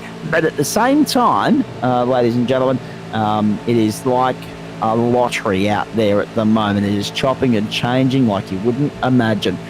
Down onto the main straight will go. Oh, no. No, there we go. They're self-destructing now, the GSRC boys. That is a biggie. Newlands. Shane Newlands. He'd been blinking on and off a little bit as well, so I think he was the one. But yeah. Caution number 5. That one looked like a mistimed bump, I think. I think you're right. All right, we'll have a look at the replay for you in just a moment, ladies and gentlemen. We're inside 30 laps to go now, so that's critical too, boys, because now all these guys should be able to jump into the lane, top up the tank, and make it to the checkered flag. They've had free pit stops right throughout the course of the night. And by free, I mean they've been able to come in. Yeah, Antonio pointed it out too. There was a little bit of a glitch, a little bit of a blink job there, a packet loss issue potentially, and this is how it happened. Second car in the line, yeah, took out one of the first cars in the line. And a few cars sustaining damage in that, but how bad that damage is will determine whether they're going to factor into the equation or whether they're going to have to come and patch things up in the pit lane. But that's the point. All the pit stops that they've been able to take tonight, unless they've struck trouble with damage or whatever, anyone that's still in contention here has been able to come in and top up under caution. So they haven't paid a price for that. That remains the case here, and we'll have pit stops any moment. So, Zach, if you watch that one back again, green car, low line, he's going to bump the car in front. Little touch on there, forces that car low. He's now going to move higher. And unfortunately, the second lane has come a little bit low as well. So that's taken out the two in the front there. Amazing they didn't collect more. Well, exactly right. So well done to everybody taking the evasive action there and making that a smaller wreck than it otherwise could have been. But yeah, hey Trent. While we've still got you and Sam as well, obviously we'd much rather see you out on the racetrack from a bias standpoint. But speaking of the devil, yes, there we go. Joe Baldwin on pit road at the moment as well. So we'll see Trucker Joe in just a few moments back out on the racetrack, I would hope. Trent, how have you enjoyed? I mean, obviously, everything's weighing in favour of the ASE boys at the moment. But in terms of that general camaraderie in the GSRC survey, how's that been tonight? Yeah, the boys have been good. I haven't been in there half of it because it only lasted 30 laps before I got binned. So yeah, well, I mean before that, the part that you were in there, yes. Yeah, no, the boys were working together. They were nice and chirpy. So I was maintaining pretty good communication there with Sharpie to make that move happen. So it looks like Sharpie. Hopefully, is he still in the race? Yes. I haven't actually paid attention to his position. Looking like position 15 at the moment. On the lead lap as well, so he should be in a good spot. I believe so. That's it. Top 23 on the lead lap at the moment, according to my timing monitor here, and a lot of people in blue and a lot of people with the red box next to them, signalling that they're in pit lane at the moment. On the subject of that, Trent, you've managed to get yourself back out on the racetrack, so we'll go back to green in just a moment, mate. Chapper, you're in the lane for a little bit longer, are you not? Yeah, I think I've still got a fair bit of time ahead of me. What have we got left? 6 minutes until the required repairs are done, and another 22 on optional. So we'll see how much of those we do. Once we let Trent go, we'll stick with you for a few moments here. There will be another lap behind the pace car, I would imagine, because no one's getting into that 2x2 formation just yet. So there will be another lap here behind the safety car to get this field in order and check. Trent, you've done a little bit of this oval racing before. I mentioned your Indy 500 kilometre win a couple of years back. Now it's a different kettle of fish compared to what these guys are used to. They aren't, and by these guys I mean our GSRC boys. They're not used to that pack racing per se, especially in a supercar. They're not used to the tactics and the gamesmanship and the patience required in this caper. So it has been an interesting test for them tonight. Yeah, that's right. Yeah, definitely malpractice, but I think the boys are doing a good job. All things considered. Well, that's right. And now, of course, you get to be that cat amongst the pigeons that you wanted to be about half an hour ago. So that's going to be fun, mate. We'll let you go. Thanks for stopping on by and having a chat to us. We'll check in post-race. The fox in the hen house. Here we go. Unless, of course, Granny's involved in another wreck before them, but touch wood, that's not the case. Well, Parry makes a good point because next year, I've been advised already, I've been assured that next year when we do this, again on one of the first Sundays of May, we will do a road race next year just to test the ASE boys on a genuine road course racetrack, which is a completely different box of dice and Formula V's right, Zach. Yeah, exactly. I would love nothing more than for it to be a Formula V showdown. You know that, Chapo. But in saying all that, the interesting thing for mine is I'm looking through that list of ASE competitors, and there are a few of those guys that are extremely well credentialed in their circuit racing as well. So it won't be as straightforward a turn of the tables as we might have otherwise hoped it would be. But that speaks volumes of iRacing. And Sam, I guess the other thing as well, when we look at the two clubs, the camaraderie, here we go, lights out on the safety car, so we're going to get a restart at the start of lap 70. We're on lap 69. The camaraderie between the two clubs, the fact that we're able to do this because we've got two clubs that desperately want to go toe-to-toe against one another, it goes to show the strength of the iRacing community at large here in Australia, doesn't it? That's tight. Yeah, it absolutely does, I think. As well, I think it's been a really good event for our club too, because usually, we're racing against each other. They're all good guys, but you're racing for yourself. Having a team event like this has been a nice change in that respect, and trying to help each other out and that sort of thing. The green. He's racing again, and they've been ganged up on. Have a look at that. The ASE boys. Justin Witcher has put 0.6 of a second between himself and the rest of the pack. Dylan Gray got absolutely swamped. Back to fifth he goes. Aiden Schultz right there and behind him. But Witcher is gone. The white cars knew what was coming, and Dylan was the one that got caught out. They all took off at exactly the same time, and Dylan was waiting to react, and that you'll never win that race. Oh, yeah. Wow. Yeah. That is extraordinary, to be fair. That restart, that awareness at the moment from Justin Witcher to just hit the gas and get going. He caught everyone napping. And he's being caught now because it's so incredibly hard to break the toe here on these super speedways. And one thing we know from previous experience here is working as a pack is better than working alone. If you're working alone, you're a sitting duck. It's just a recipe for it's just asking for trouble. Oh, there we go. So Parry would have loved to have been involved tonight, but he was flying in from China, half his luck. He's been away on business, obviously. So, hey, Trent. We'll find out what that's all about a little bit later on, I'm sure. Trent, what's the rule about passing under the line, yellow line? I thought it was a big no-no. I'm not sure what iRacing lets you do, but definitely on the restart you need to stay on the outside. You can't pass the inside. Yeah. It looks like I've still got too much damage too, boys. I've got one arm tied behind my back here, so I'm dropping back. So watch Dylan. Dylan gets caught out. He takes the low line. Old mate just dives down to the inside. Right down the inside, yeah, exactly. Never mind, no one saw it. Let's move on. All right, we press on. 4 wide into turn 1. Won't end well. Oh, boy, boys. Think There's about some it. There's blinking as still, well. oh, geez, scratch of the wall. Bang, gone. See ya. There it is. Another one. Will the caution flag fly this time? It looks like it sounds like it. Yes, it will. Oh, boy. More trouble, and the GSRC campaign capitulating once more. You'd have to think. Another one into the wall. I'm not sure who it was that time round. Dylan Gray's dropped back to 9th, Aiden Schultz to 11th. It was someone behind them. You'd have to think that you'd be better off running about 40 seconds behind the lead pack and just hoping everyone gets involved in an incident. well, Yeah, just, exactly. Just wait till the end of the day. Yeah, I think we've missed our chance there. The old iRacing really doesn't like oval racing because they don't lose enough speed quick enough to register as a crash. Correct. Adam probably has a magic number that would do that. Time to push Craig Roffey. Where is Craig Roffey?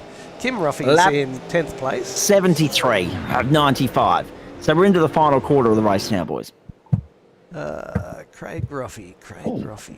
Time to push. Is Craig even out there? Oh, Craig boy. Roffey in 4th Roffey's place. in 4th at the moment. Place. He is. Yeah, he's there. He's right in the thick of it. He's right in the equation here. There's no doubt about that. We've been racing for an hour and 23. 22 laps to go. One of our longer assignments of the season. Grant, can't say the same for Sam, of course, who's been doing the long overtime hours with our GSRC Endurance Championship coverage as well, and doing a nice job of it as well with Liam Banks. Yes, but I get a break halfway through though, so that's true.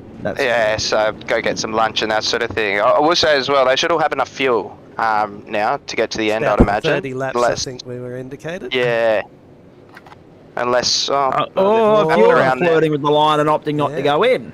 That's interesting. And lap 73 in the books now. Justin Witcher up to the lead. Anyone that stopped on lap 67, by my numbers, should be okay, especially with the fuel they'll save under the caution in the first place. So that's exciting. My fuel thing's saying I should have 22 litres more than I need, so they should have plenty at this point. So Joe Baldwin's found himself up to 6th place out of all that, so he's done a nice job of that. We're looking at the last pit lap. Most of them are on 67. So 67 to 95 is 28. Had a rough guess. So we've been indicated 30 laps will get you home. With just one set of fresh tyres though, it'll be interesting to see who's been economical with those, and there's been plenty of laps under caution though, so I guess tyre wear will have been mitigated somewhat in that instance. Yeah, the tyre wear is really a non-issue today as far as we can tell. You pretty much finish on about 80-90% tread still. Right. So that's 740s, some 740s just got a wave around. Robert Colbreth. Yep, and needs it too because he was down a lap. So that's going to leave us with, can you believe this, 28 cars on the lead lap. So therefore, there are 28 horses still in this race, ladies and gentlemen. That's the exciting element of that. And there's going to be about 21 laps to go when we come back to the line. Antonio, the ASE, the Australasian Supercar eSeries, they race pretty much every week, and I would imagine it's, on ovals. Yeah, I would imagine it's majority of those would be super speedways. I would imagine they'd also end up on Daytona at some point, in the iRacing Super Speedway. But at the same time, we know how many different oval disciplines there are, etc. So I'm sure that they would end up on the tighter technical ones at some point, in the 1.5 milers as well, not just predominantly the Super Speedways. Joe Baldwin's in the booth. Oh, welcome, Joe. Very well, mate. Nice to have you on board. How's your night been so far? It was a little bit hair-raising early on. I got caught up a lap down, and I got pit manoeuvred on the back straight, boy. Not the only one by the sounds of it. No, I welcome to don't the club, know mate.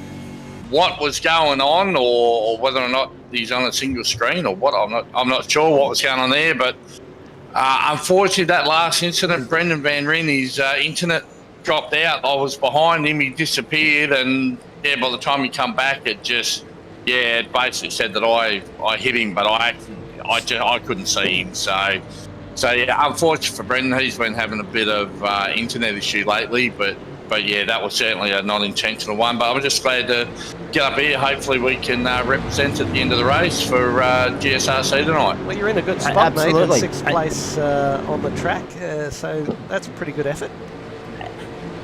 Yeah, I had a plan early on, just hang down the back, stay out of the drama, which seemed like a pretty good idea, and then Until the drama arrived at the back, yes. that's right. Yeah, well, I got a weird pit lane penalty, which meant I had to sit there for 40 seconds. So that was why I dropped the lap.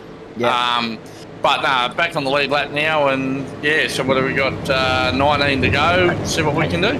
19 to go this time. Oh, actually, sorry, 20 to go this time by the 20 to line. go. It's the end of lap 75. So a 20-lap sprint. Neil Crompton often talks about buying a ticket at the last 20 laps. There are 28 horses still in the race on the lead lap, ladies and gentlemen.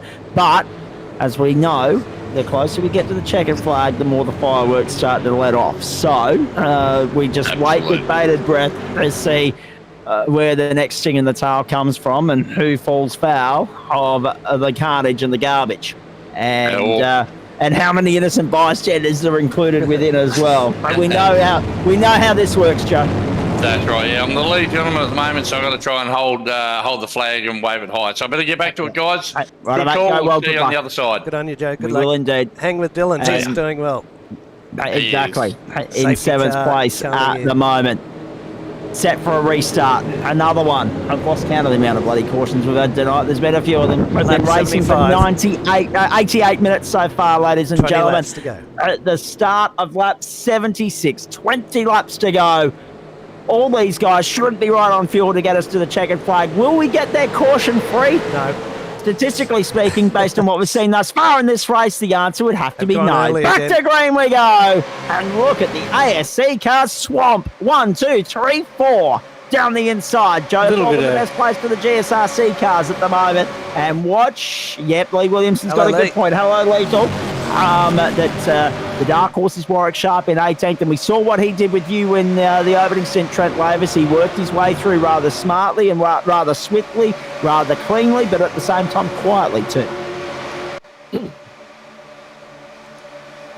Down the outside, we've got some gamesmanship here with Joe Baldwin going to the high line and going to third and being pushed through and helped by Dylan Gray. Joe wants to go low and get down in front of one of the ASE boys and does so. Nicely done. Dylan's there to gang up on them with him.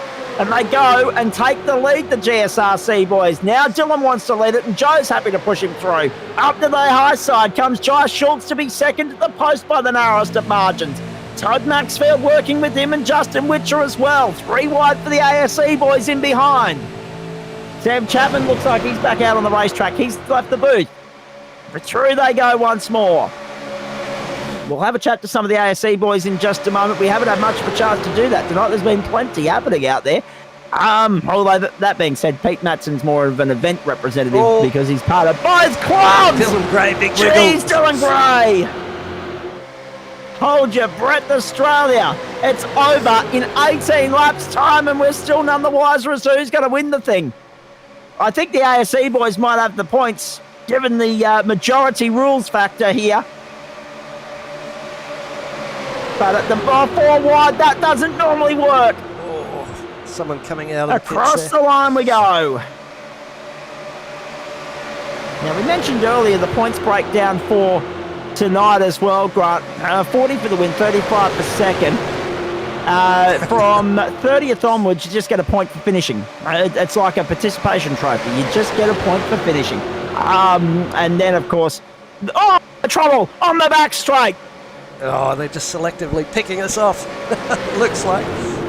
Caution waves. Oh, again. Look at Pariana Starkus, the old bull. Yeah. Too early. Wait for it. Wait for it. Must be pulling his hair out. Unfortunately, the horse is going to bolt eventually. And now, at the start of lap 78, or the end of lap 78, the start of lap 79. Schultz, Gray, Maxfield, Baldwin, Malone, the top 5. More carnage. Another one bites the dust, in the words of Queen. And 49.14 for Ben Woods, the fastest number of the night thus far. Only a handful of cars in the 49s tonight. The 50s have been the predominant popular running there as far as speed lap time is concerned. Interesting to note, Dylan Gray up 39 spots, Todd Maxfield up 20, Joe Baldwin 24, Justin Witcher 39, Aidan Schultz 29. You can win this thing from anywhere is what I've been saying all night, ladies and gentlemen. But this is unfortunately the tail of the tape. We got a lap and a half clean and green. Now we're back under caution. So the start of lap, the end of lap 79 coming up here. So the earliest we'll get a restart is the end of lap 80. That means 15 to go.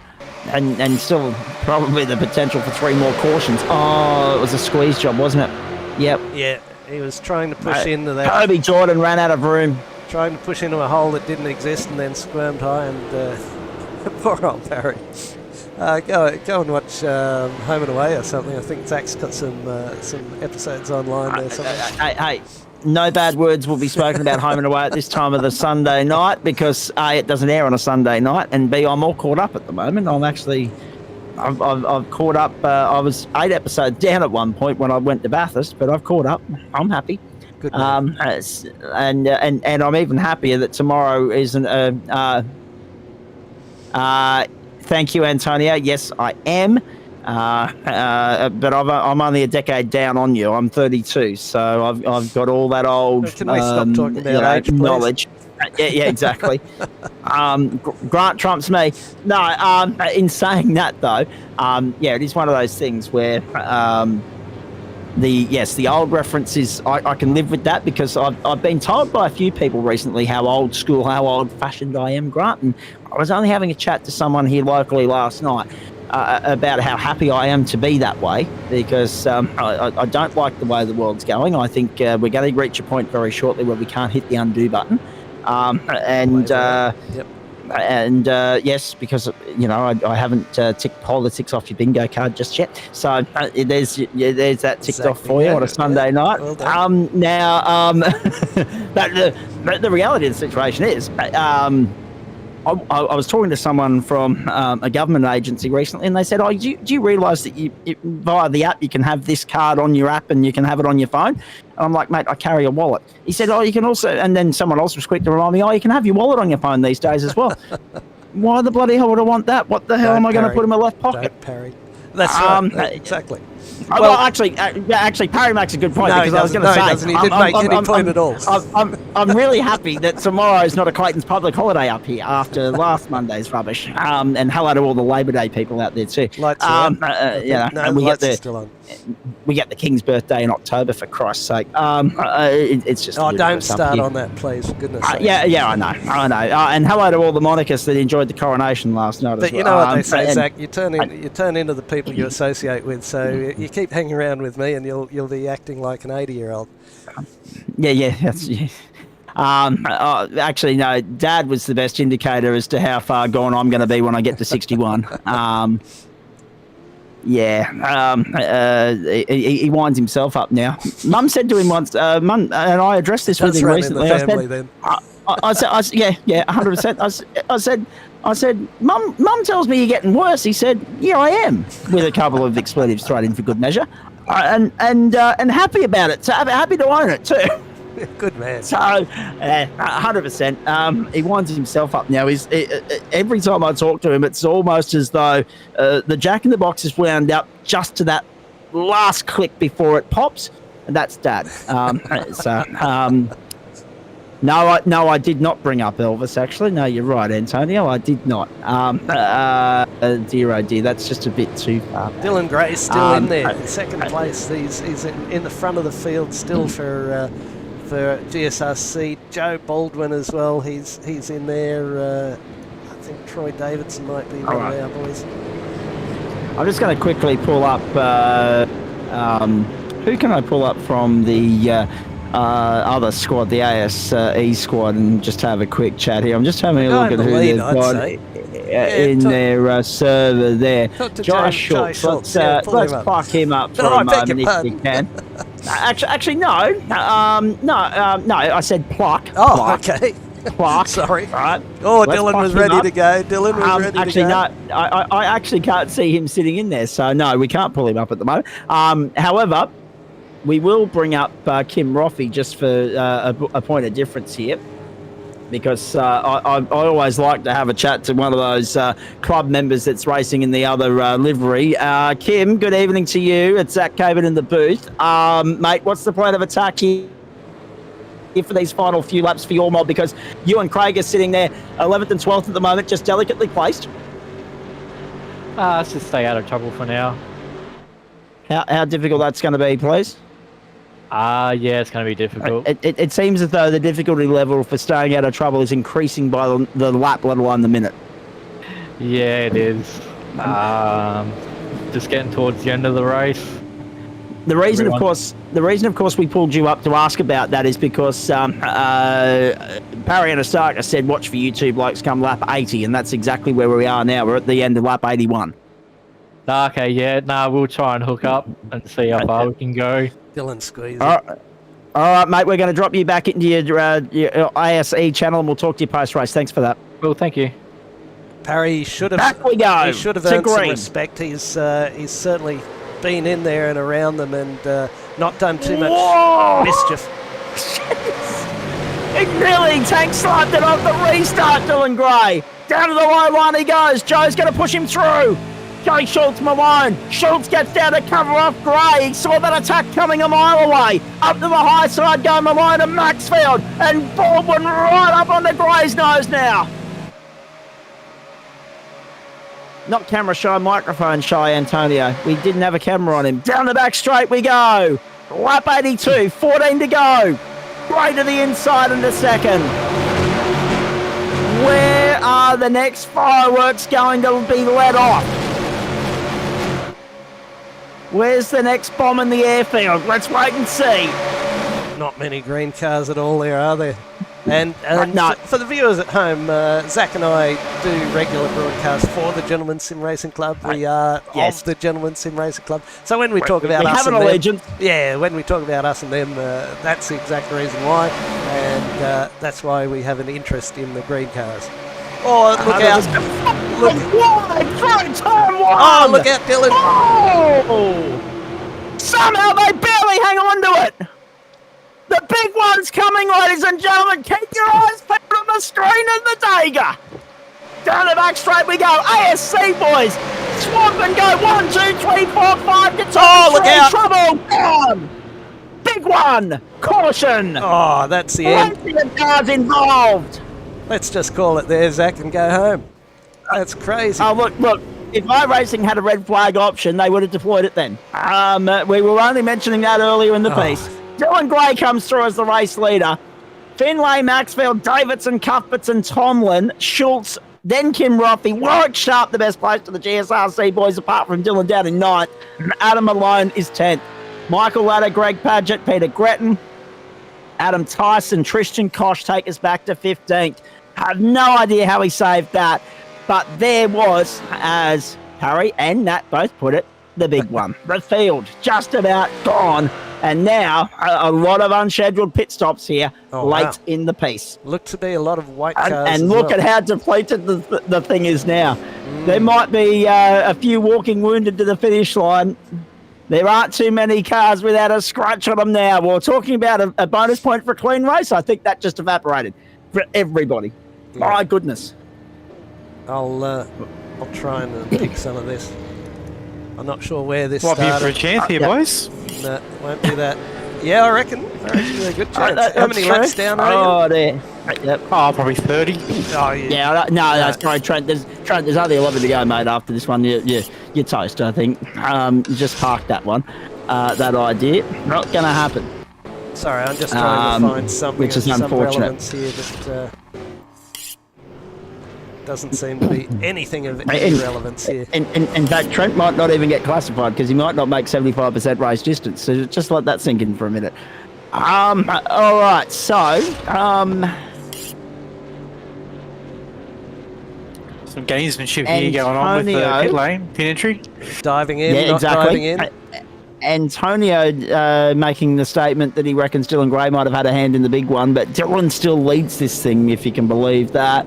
Dylan, this could be the biggest win of young Dylan's iRacing career if he could pull it off. But I tell you what, he's outnumbered big time now. He had a big wiggle there, didn't he? And an enormous wriggle. And then here's the replay. No, I can't find. No, not yet. Can't find the relevant piece of. No, I'll give up on it because it just doesn't. Too many crash alerts there, Grant. Too many of them. We finally got some off-track alerts actually. That was the only good thing to come out of that. The off-track alerts actually do work, but you've got to touch the grass. And a lot of cars went down to the inside. Wow. One or two guys that I'm going to drag up from the ASE server now just to see if we can have a chat. We've got Dylan Gray and Joe Baldwin standing by in the green room for us. We'll bring them in as well. Trucker, just touching in with you firstly here. The big one was brewing and we finally got it. Yeah, unfortunately, it was. You see there, Jay gave Dylan a little bit of a bump. Yep. Which and Dylan missed me and hit the car on the outside. Yep. I was already up to, I think, by this time here, I'd had 12X, so I'd been told I had a drive-through. Yep. And then when the big one happened, it just DQ'd me instantly. So it was just, it was really tight racing. We went 4 wide off through turn 3, I think. It was nearly 5 wide, Joe. It was nearly 5 wide through 1. Yeah, and I'm saying to everyone, like, just go straight, we'll be fine. But yeah, unfortunately, there was a bit of a tag there, here and it comes. got Dylan sideways, and it's everything sort of concertina from there. So. Well, it's the ASE car coming down on the second lane and the second lane coming down on the first lane. He's taken a tap. He's gone low. Now he's going to come back high and take them all out, I should imagine. So I'm just going to leave you with that one for a moment, Joe, because for the first time in a while, I've had a chance to bring up some of the ASE boys into the booth, and I just wanted to touch base with them because there's 10 laps to go once they cross the line. And they're all still in the fight. Darren McKenzie's here, Tristan Kosh is here, and I've also dragged in Adam Malone as well. Adam, that would have been somewhat frustrating. You ran at the pointy end for much of the opening 2/3 of that, and now you're buried in the pack down in 17th, mate. Yeah, mate. Yeah, I got a bit of a damage from that, but all's good. It's a bit of a fun race anyway. Yeah. Well, that's exactly right. Club bragging rights on the line. Our maths would suggest that you guys might have that one already catered for and looked after. But it's been an interesting affair, and slowly but surely the tensions have boiled over here. The crashes are becoming more frequent. Yeah, they are counting down now, aren't they? There's a lot going on now. I'm sure there's a couple more to come. 9 laps to go, mate. What are you hoping to salvage? Hopefully top 15 will be good for me. All right, mate. We'll leave you to it. Thanks for that. Appreciate it. Thanks, buddy. Lights are out.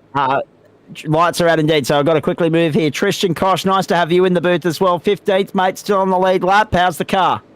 We'll just say did a bit of power bending. We're back in business. What's the plan of attack here, mate? How far can you move forward in 9 laps? I'm going to help some of these guys push. All right, very nicely done. We'll leave you to it. Darren McKenzie, just quickly checking in and touching base with you. More familiar with NASCARs. How are you finding the Supercar at the Dega? Well, I've had 5 black flags tonight, so it's been an eventful night. I'm lucky to be on lead lap still. The hell are you in 12th with 5 black flags? I don't know, a lot of cautions. Yeah, you're buying a lot of luck tonight, mate. Go well for the run to the checkered flag. We'll touch base after the race. Cool, thank you. All right. Trucker, have you managed to get yourself back out there or not? No, I got DQ'd. I had too many extras. Oh, no.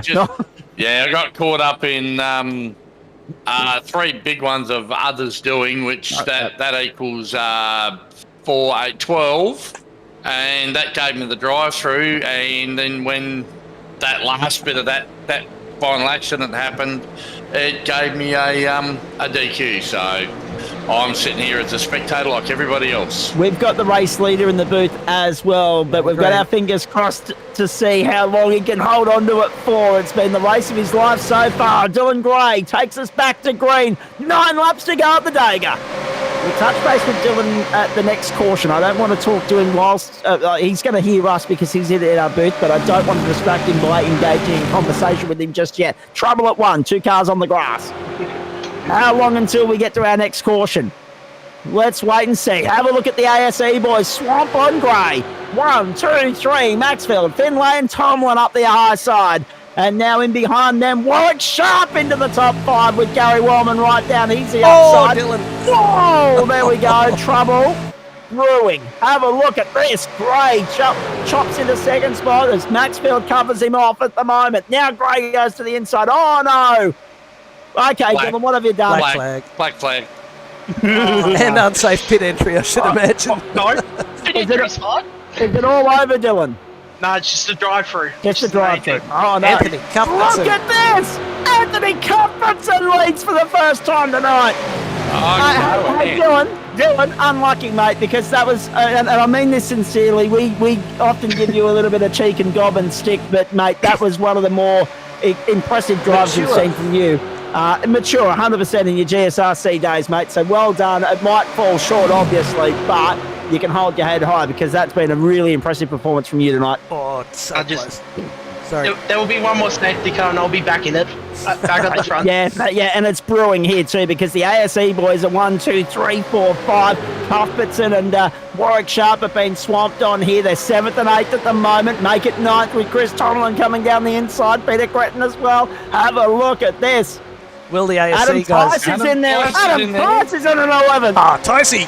Go, Tyson. 1, 2, 3, 4, 5, 6, 7, 8, 9. So 75% of this pack is ASE, and the 25% is made up of Tice, Sharp, and also Cuthbertson at the moment as they hit the back straight. Will the ASE... 189. Will the ASE 6.5 boys... to go. Yeah, will the ASE boys start thinking about individual glory? Will there be more shenanigans? Well, that's exactly right, because at the moment, with 9 of the top 12, I think they've got the club bragging rights already signed up. So now it becomes personal rather than team effort here. There's no I in team, but there is in win, in victory. But there Let's wait and see. There is a me. So... across the line we go. We ride on board with Warwick Sharp. Gary Wellman's going to lead a lap for the first time tonight. And Todd Maxfield pips him as they just cross the post. So Maxfield moves in. We've lost Dylan Gray. We'll get back to him a little bit later on. He will rejoin this race well down the order at the moment in 14th. Just for the race in 12. People like me who don't do a lot of oval racing, look for all the little... Oh, Sharpie! Look at that! Warwick Sharp finding a gap that wasn't there. Look for all the little taps of brake lights as they head through here. You'd think there's not much going on, but they're riding those little brake lights and sending out Morse code all over the place. Someone said earlier, keep an eye on Warwick Sharp if he keeps his nose clean, and that's exactly what he's done. The 2-2-2 is second. Yeah, he's going to make room. One of the tricks now quickly, too, boys, if we get a caution here, you can just about guarantee overtime is brewing. I think incident points, Antonio. Go, Joe. Well, I was going to say one of the things you'll find with the brake lights is you don't lift the throttle. When you're in like this, you leave the throttle hard down, and yes, you rub the brake to keep the distance with the car in front. Yes. It's a lot of. As soon as you lift off, you lose all your momentum. Whereas if you rub the brake, you can control the way the speed backs off out of the car to keep your distance to the car in front better. There you go. I've learned something tonight. We all have. So, round they come. Cuthbert. Here we go. He's diving wide, high line. Cuthbertson wide and high. Cuthbertson the best place to the GSRC mob at the moment. Maxfield Gritton there, forcing the issue and Wellman as well. 5 to go, 4 to go now. Right. Gary Wellman, he's playing a really smart game here for the other team. Absolutely. He's doing everything he can to keep Anthony Cuthbertson and Warwick Sharp apart. 3 in line. Oh, here we go. They're lining up right in the middle. They're Now they're lining up. The ASC boys on the inside and the outside line, and the GSRC boys in the Oh, middle. look, And look, now, oh, that's there dirty. are personal. There we go. There Oh, goes Tyce's Adam taken Tice. out. There goes caution. There goes a guaranteed dose of overtime. Yellow flag. Wow. Oh, dear me. And Anthony Cuthbertson's going to lead us to green-white checker at Talladega. Maxfield second, then Spencer Gritton-Wellman. Mackenzie in 6th place. Now he is 15th 5 minutes ago. Then Finlay, Walsh, Kosh, Warwick, Sharp's in there now in 11th. Unfortunately, haven't got caught up in all that. Behind Kim Roffey, Tomlin and Gray now 12th and 13th. And Gray was right, another safety car. And therefore, he is all of a sudden going to be back in the pack, ready for the run to the checkered flag. That was unlucky. Now, How lucky was Darren McKenzie? Have a look at that. From Darren McKenzie up the outside.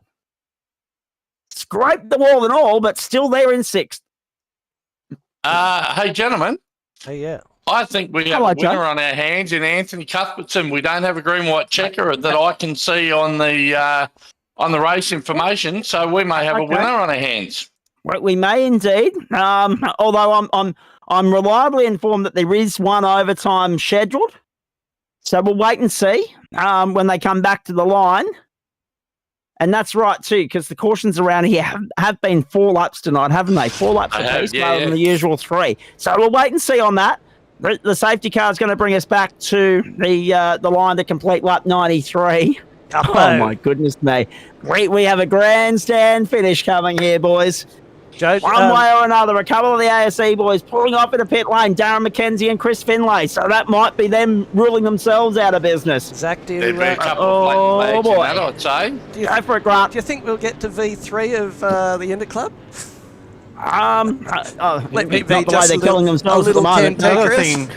Yes, go. Another thing worth noting too is some of these guys that were going to make it on fuel to the end might be getting a bit tired. Absolutely. True. We only have and welcome back to you, Trent Lavis, too, by the way.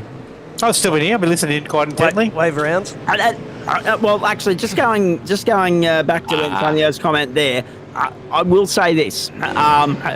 We do see it get a little, how many times have you seen real-world NASCAR racing turn ugly and dirty in the closing stages because of the way in which they race? Rubbins Racing, door handle to door handle, we intentionally see wrecks and sacrificial lamb all the time in that caper. So, yes, the gloves certainly did come off, but I wasn't in the slightest bit surprised by all of that because at the end of the day, we only just transitioned the conversation from talking about the team bragging rights to talking about the individual honour of winning the Interclub Challenge for your team at the checkered flag and taking those all-important 40 points. Now, Lee Williamson, good evening to you. We've been racing for an hour and 54 and a half minutes, and we're not over yet. We are not over yet, ladies and gentlemen. We've got the safety car bringing the field around and the lights out at the start-finish line this time by, and we'll get a... Well, now this is the thing. If Joe's right, there's no overtime scheduled. No. I was just about to chip in. It's been confirmed there is only one green-white check finish. So we're only going to get one crack at this. One crack. Do you want to be in the lead right now? No more. If I was Anthony Cuthbertson, I'd be driving with both eyes on the rear-view mirror. And going at the least opportune moment. For the elbows, legs, all appendages, all as far wide as you can make it. Leave one appendage out, perhaps. There are 13 cars on the lead lap here as they come back to the line. There are 12 targets on Anthony Cuthbertson's back right here. At this point, Brendan Van Ryn all in on Cuthbertson, holding this off to the flag. Now, that's the important thing to note. Matt. We start lap 95. We've got 96 and 97 coming our way. But because there's only one crack at green-white checker, the next flag, be it a yellow or a checker, ends the race. So that is well worth noting as well. Lap 95, 1 hour and 56 minutes in. This is almost going to stretch out to be a 2-hour race in the end, ladies and gentlemen. A long night at the office for us, but it's not over yet. We've just gone 10 o'clock Eastern Standard Time here on the east coast of Australia, midnight New Zealand. 8 a.m. over there in New York, where Antonio and the rest of the crew Lucky are it's chiming Sunday. in. You won't have to go to work. Yeah, exactly. On the East Coast in New York and the United States of America. So good to have you on board, mate. Appreciate the support. But yeah, stick around because we've got our post-race show coming up as well. We'll have a chat to a few of the ASC boys and a few of the GSRC boys, whilst Pete Matson and the rest of the people responsible for instigating and bringing this event to life and to fruition calculate and crunch the numbers to confirm what we imagine will be at this point, based on everything we can see before us and based on what we know so far. It will be victory again to the ASE boys, but I'm going to propose that the next one be a 250-kilometre sprint around Mount Panorama. I think that's only fair. I couldn't agree more. Although actually, well, maybe 300 kilometres just to And do it for a point of difference. Get him on a real racetrack. I blame Pete Matson for all of this, throwing in the sponsorship money, $1,000 last year. You can't buy a ship station with $500, but gee whiz, they're going to try. Well, you can't buy anything for 500 these days with the inflation rates and everything else. But maybe a nice night out with a nice lady. Don't tempt me. The reality of the situation is, yes, it is Pete's fault, because as soon as money goes on the line, everything, all that intensity, all that road rage blows up tenfold. So it is Pete's fault. I will second you on that. So long as Anthony you pay our Cuthbertson's going to invoices. bring us back to the line, ladies and gentlemen. Green, white checker to decide the overall race winner. When does he go? Of version 2.0 of the ASEV GSRC Interclub Challenge Sunday Night Motorsport. The final restart of the night. Let's go. When does he go? Anthony Cuthbertson brings us to green, and he has control of the field. He goes now. But the problem for him is that next GSRC car is Dylan Gray in ninth. He's got a long way to work through to get to him. So Cuthbertson's got to do it all alone with 4 or 5 ASE cars ganging up on him immediately. We saw Dylan do a great job with the side draft on these guys. Look at these guys. There we go. Take out the leader. Nice work, boys. Well done. And gone, and that might do it, ladies and gentlemen. We'll wait and see. No. Yellow has not flown. We are still green, but look at Dylan Gray there in the 25 up into 4th. Gray's still an outside chance here. The ASE boys are going to work together. Gray to the high side. Now looking for a way through the middle. Wallman's going to lead us to the white flag. Walsh is there as well. Up the outside to go to 3rd. Second make it. Leading it at the line. What? 1 to go at the Dagger. Gray leads it at the flag. Gray goes the lead down the inside to 1. He's got 6 ASE boys there, ready to turn him and punch him at any moment. Go, Dylan. Sorry, boys. On the run back to the line. 3 wide down the back straight. Have a look at this as well. In behind, there's one of the GSRC boys down the lap, I think, that could maybe potentially get up there and push Dylan to the line, but now he's lost the toe. Gray's in all sorts of trouble. There's 2 guys that are going to lead this back to the flag for the ASC, and it's Christian Koch and Gary Wellman. Wellman's done a brilliant job. Oh, trouble there. Trouble gone. Wellman's the winner at Talladega. I'll say it. Oh, no. Wellman is going to win it. Malone comes through. Malone wins it. Wellman second as they wreck at the line. Malone comes through and wins it. Oh my at the post. After Wellman got involved in that final scuffle, Wellman, I was just about to sing his praises and say, geez, he did a good job of controlling that race, as Joe pointed out earlier, and wheeling and dealing and orchestrating things for the ASE boys to get them to that point. And then all of a sudden, that, right there, Dylan Gray in the wall, he comes across the line in 7th. Oh. Yeah, I think Dylan probably had a clean run on the outside there by the look of it. That was, you come into the white flag or you come into the checker, you've still got to give a little bit of room. That's unfortunate that we get to the end of that, but we're playing for keeps, right? These guys, 100%. They play to win. They now in the booth to defend himself as well. Same again. Card came up. Yep. Look, in all honesty, this is the way most of the a lot of the ASE races I've seen tend to finish in a similar fashion, should I say. Gentlemen's Sim Racing Club prides themselves on very, very thoughtful conduct. Look, at the end of the day, it's sim racing, and that's the way it is, I guess.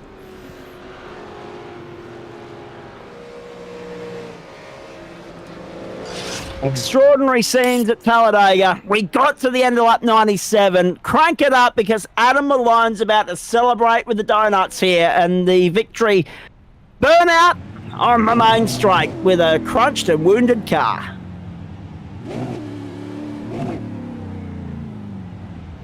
All right, gentlemen, I've got an early start tomorrow. I've probably said just about everything I need to say tonight. So I'm going to leave you with it. What do you mean early start, Joe? It's only 8 o'clock. Oh, yeah, but I get up at 2 o'clock tomorrow, mate. Go for it, mate. All the very best. Appreciate your insights throughout the course of the night. Thank you. Thanks, guys. It was a lot of fun. Look, regardless of the ending or whatever, it's great to get together a couple of great Australian clubs, and it is fun. Look, it really is. The end mightn't have looked like it was a lot of fun for the guys that were still involved, but it's a lot of fun in the cars. There's a lot of strategy involved, and that's one thing that their guys have got over the Gentlemen's Sim Club guys, is they've got now 2 full years of working together and strategies and stuff like that over our guys. Not a lot of our guys do over, so I'm pretty proud. I'm especially proud of young Dylan. I thought he raced really strong tonight. He had a different strategy to me, which probably worked a lot better for him. I got up there, but unfortunately those couple of incidents I got involved in earlier on took me out with the incident points. But hey, look, we'll do it again on our stomping ground next time if there's a three-peat. I think there might be, Joe, but I think what I took from today was 0 incident points is absolutely possible, and I think Greg Padgett could attest to that. Yep.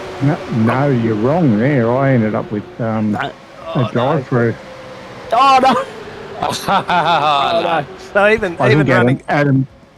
Adam Tice, I think, has got 0 X. Oh no, he got taken out at some stage. So he did. He would have had a bunch of them. He probably got about 8 or 12 out of that alone. We've got the top 3 standing by here too, boys. And no surprise, it's an ASE whitewash. Hey, Greg, mate, well done. 9th place in the end there in all of that. It just goes to show you got to be in it to win it, and you got to keep your nose clean on the last lap. Yeah, mate, I tried all night actually just to keep it clean, and it paid off in the end. And Joe and Pete and the rest of us have been talking all night about the camaraderie between not just the club but the 2 clubs. So obviously, hostilities on the racetrack. That's sure, that's fine, that's racing. But it's nice to get together as a club. And it's nice to get together and verse yet another club, and it highlights the strength of the sim racing community, especially, even post-COVID. Sim racing is the gift that keeps on giving. It continues to just build and build and build. Oh, yeah, for sure, mate. There's a ton of guys that run in the Australasian Supercar League, and there's quite a few guys that also run in Gentlemen's. So, there's, we don't, we're all adults, we're not... we all get on fairly well, so it's been pretty good. Hey, also as well, while we got you, Greg, hey, mate, nice to see you back in the sim. We had been keeping our audience updated on the trials and tribulations of some health battles at your end. How's that all going? Are we firing on all cylinders again? Yeah, yeah, mate, I'm firing on all cylinders. No, I'm just happy to be back in the sim. I haven't really been doing too much for the last couple of weeks while we were on a break. So looking forward to the season kicking off next week. Absolutely, very nicely done. I was going to say we don't like going stir crazy. We sit around twiddling our thumbs and thinking, "Hang on, what's going on here?" We're lost without our routine and structure absolutely. Of Monday night, Tuesday night, Wednesday night, Thursday night, Friday night motorsport in some cases. But well done, mate, to finish in the top 10 there. That's a great achievement. In fact, the results there actually, Grant, you've got them up on the screen. So your SDK timing showing something totally different. So I'm just going to read off what you got on the screen there. Okay. Malone, Wellman, Spencer, McKenzie. Aaron got up 11 spots in 2 laps. Gray and Padgett flying the flag for the GSRC. And then, of course, you might have to take over for me, mate, because it's just gone all glitchy, my screen at this end, unfortunately, your feed that's coming through. Okay, after Padgett, it was Tristan Koch in 7, Kim Roffey 8, Todd Maxfield 9, Kobe Jordan 10. Then we go Adam Johnson, Nicholas Walsh, Pete Gretton, Anthony Cuthbertson ended up in 14. Chris Finlay 15, Andy Barber 16, Adam Tice 17. Well done, Ticey, good man.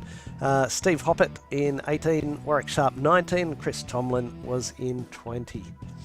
I'll just very flick nice through the rest as we continue on. Yeah, Barry, please, you're ever too kind, mate. You're a lovely fellow. Thanks for watching in, giving us lots of insight.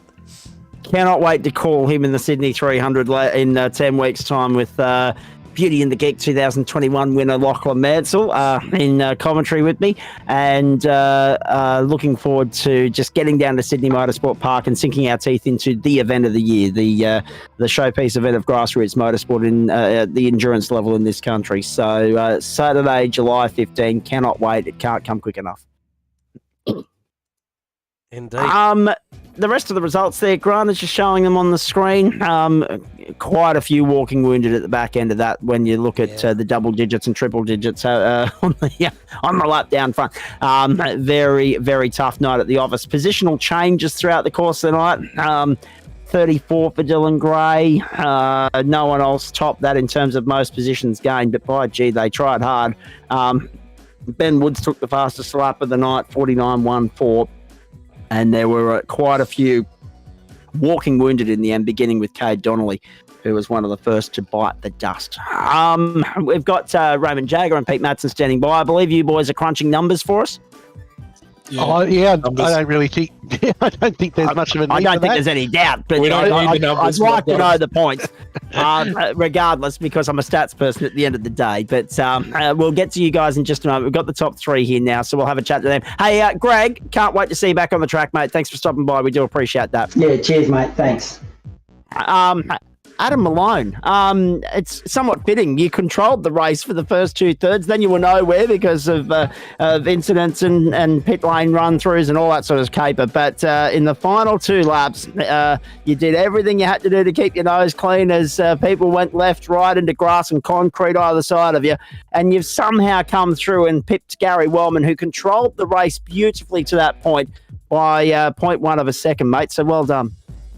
Yeah, thanks, mate. I'm not sure how I did that, but it was a good race.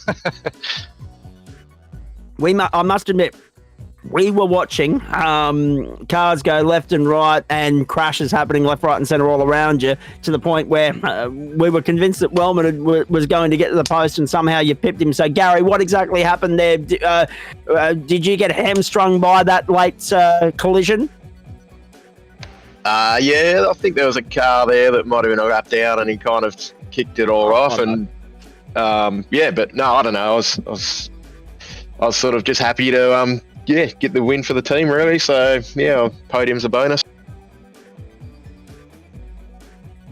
Very nicely done. And mates, again, the onus was on you guys to keep your nose clean. Joe Baldwin, one of our GSRC guys here, commented at how well you were guiding your troops around the park. How much discussion, how much strategic planning was done in your Discord server? We can all reveal the secrets now. The race is done and you guys have got the chocolates. But how much verbal orchestration went into that on your part to control the troops, if you like? For me, probably not much, and for the team, was probably just don't wreck each other and hope for the best. Was pretty much the tactic there. So, and for me in this race, I guess I was just sitting at the back for most of the race because I could see that big bunch up the front, and I didn't want to be a bar of that. 'Cause I know how that usually ends, and I thought if I can have a good car, 5 laps to go. You know, a good chance. So it's kind of how it worked out. And you guys are well accustomed to this now. This is your regular caper. Maybe not always super speedways, but always ovals. And you showed how well you understand the craft tonight. Yeah, there's a bit in it. It's taken a while. You'd think it'd be pretty simple, just racing around in circles, but there's a lot of strategy and tactics and thinking what's going on, and you've got to sort of, in our league, you kind of get to know who you're racing with as well, and then when you jump into something like this, there's all sorts of guys out there you don't quite know what they're going to do, so that adds a bit of challenge to it, and I think you just got to take a bit more of a cautious approach.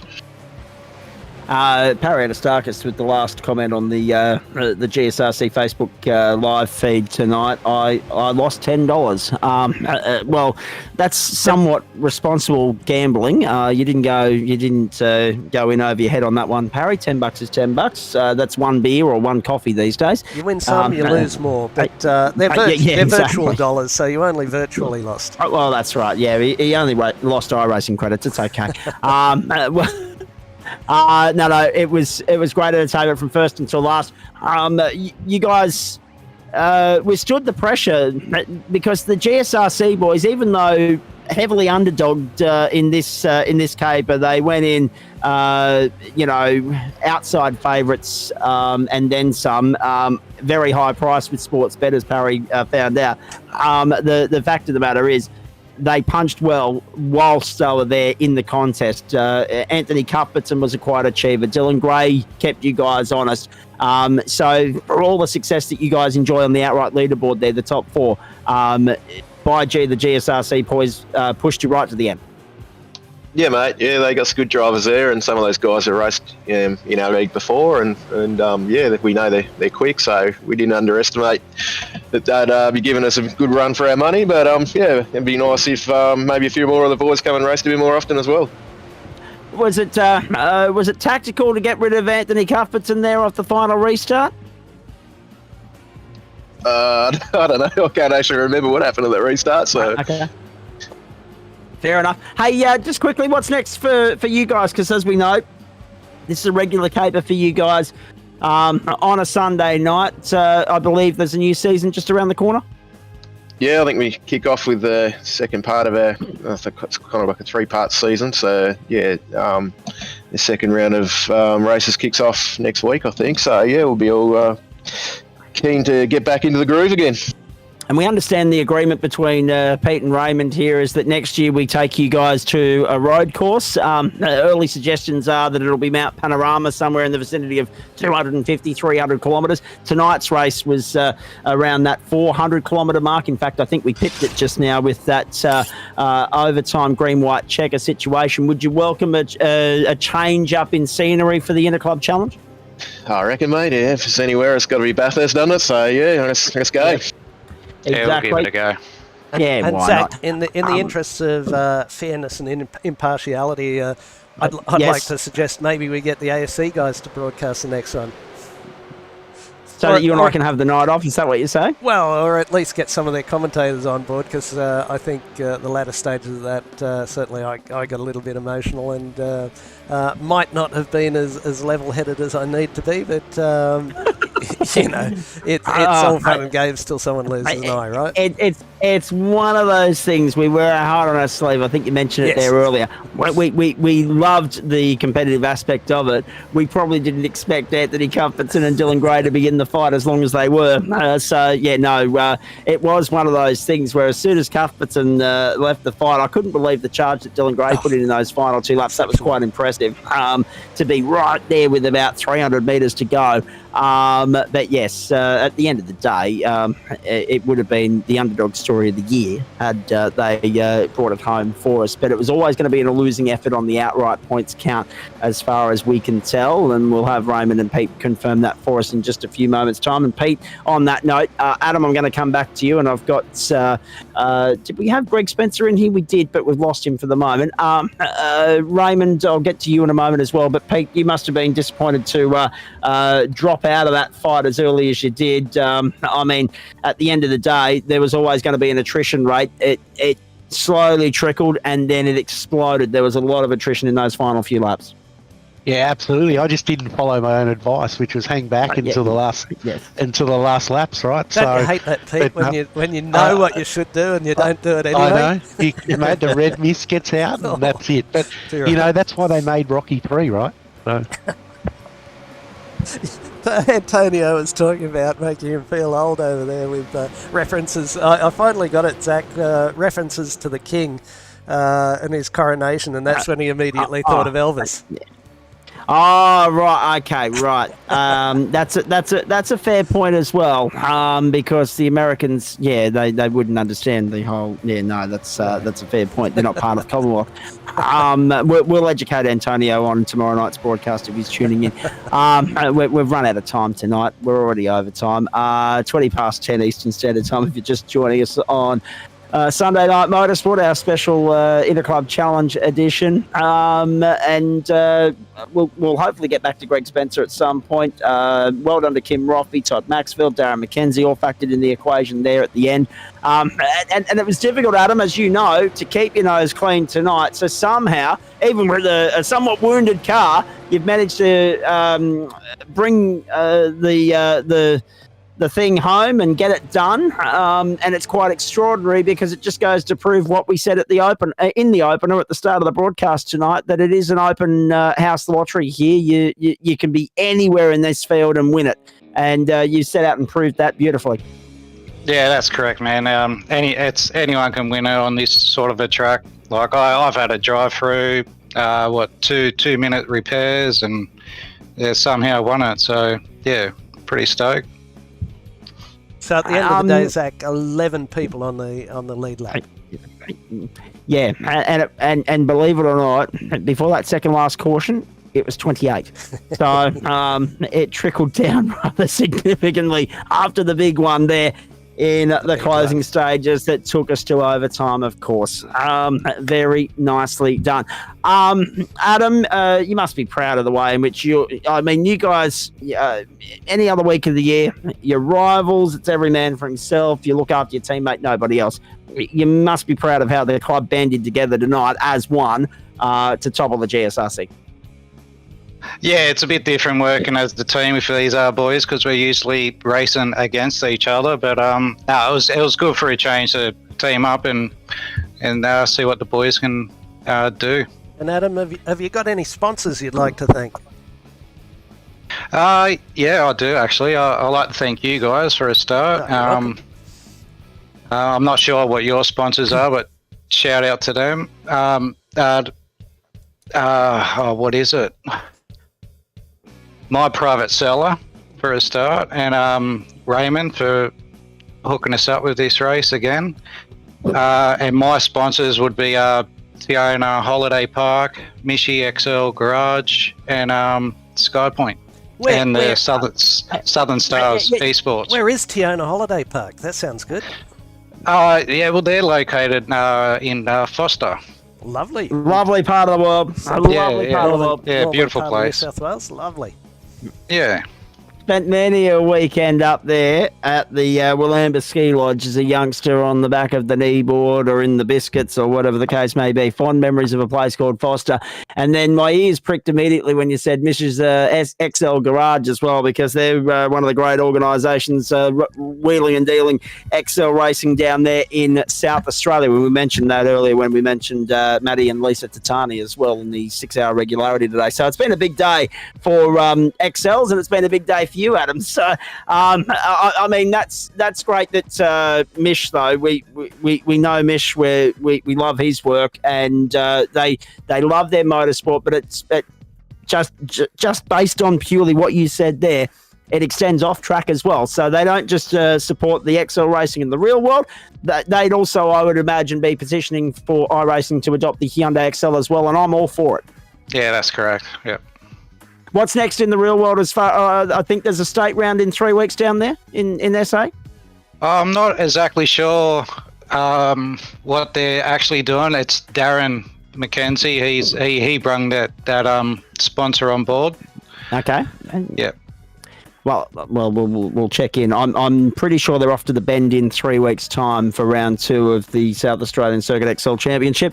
And although that being said, there's a corresponding round at Phillip Island that weekend for the Victorians, and I think a couple of the SA guys are heading over there for that as well. Fair bit of a hike to the island, but worth it. It's very picturesque, even though it is the gateway to hypothermia.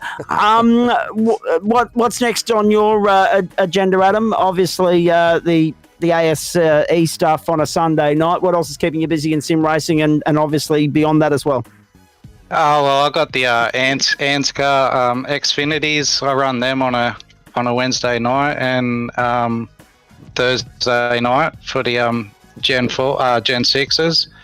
And then I got Tuesday nights where I run Aussie trucks. Ah, excellent. We don't mind the Oz trucks. They go all right. They're good fun, particularly on ovals like this one, and particularly on road courses as well. Yeah, that's an open setup, that one. So that's a good series there. I was going to say an open setup would add to the test and the challenge, wouldn't it? Yeah, well, everyone brings their own setup, and they're all different. So it's just. You just got to try to work in with the team and get that set up all nice and good for the truck. Very nicely done. Now, just crunching some numbers here because I love my maths, Grant Gill. But that's not your strong suit. That's not your forte. No, not my strong suit at all, which is why I've got the calculator in front of me. Tonight's race was on a 4.281 kilometre circuit, which means after 97 laps, we clocked 415.257 kilometres. Okay. iRacing says 4.27, but Wikipedia says 4.281, so that's what I went with. Okay. Because you know what iRacing's like, there's a little bit of indiscrepancy there. Depends whether you're measuring the low line or the high line or the middle line. Exactly. Go down the middle. 415.257, divide that by 6.213, which is the track length of a certain well-known piece of real estate in that beautiful part of the Central Tablelands known as Bathurst. And that gets us to 66.83 laps. So I reckon if we're going to go distance for distance, we're looking at somewhere in the vicinity of 67 laps next year for the GSRC Endurance Interclub Challenge with the ASE boys at Mount Panorama. I reckon we're on to a ratings winner right there. Very nicely done. Hey, Adam, well done, mate. Appreciate that for stopping by post-race to have a chat to us. We weren't too sure how it was going to go, green, white, checker. The gloves are off. But this is the problem, isn't it? You blokes and Grant and Joe and a few others made the point. It's all Pistol's fault, all Pete's fault. As soon as money's on the line and dangling in front of you guys, the tempo gets increased to 11 and 12, not the usual 10. Yeah, you're spot on, mate. Yeah, it does. Yeah. Actually, here it is. Here's the finish here. We're just getting another look at it now. So there went Dylan and whoever it was that was the sacrificial lamb for the ASE boys there. And then through the middle was a lapped GSRC car getting in the way. 1, 2, he got all three of them. He was going 3-pin bowling and he cleaned up all three. And then 4, 5... carnage at the end. Oh, look at the flyer. And maybe was it... I was going to say, did someone cross the line sliding backwards? That was a potential... No, there it is there. There's Adam coming through and grabbing the win by the narrowest of margins, but yes. And in the process, turning Gary back around the right way, but he crossed the line sideways. That's just insane. You blokes are off the chart.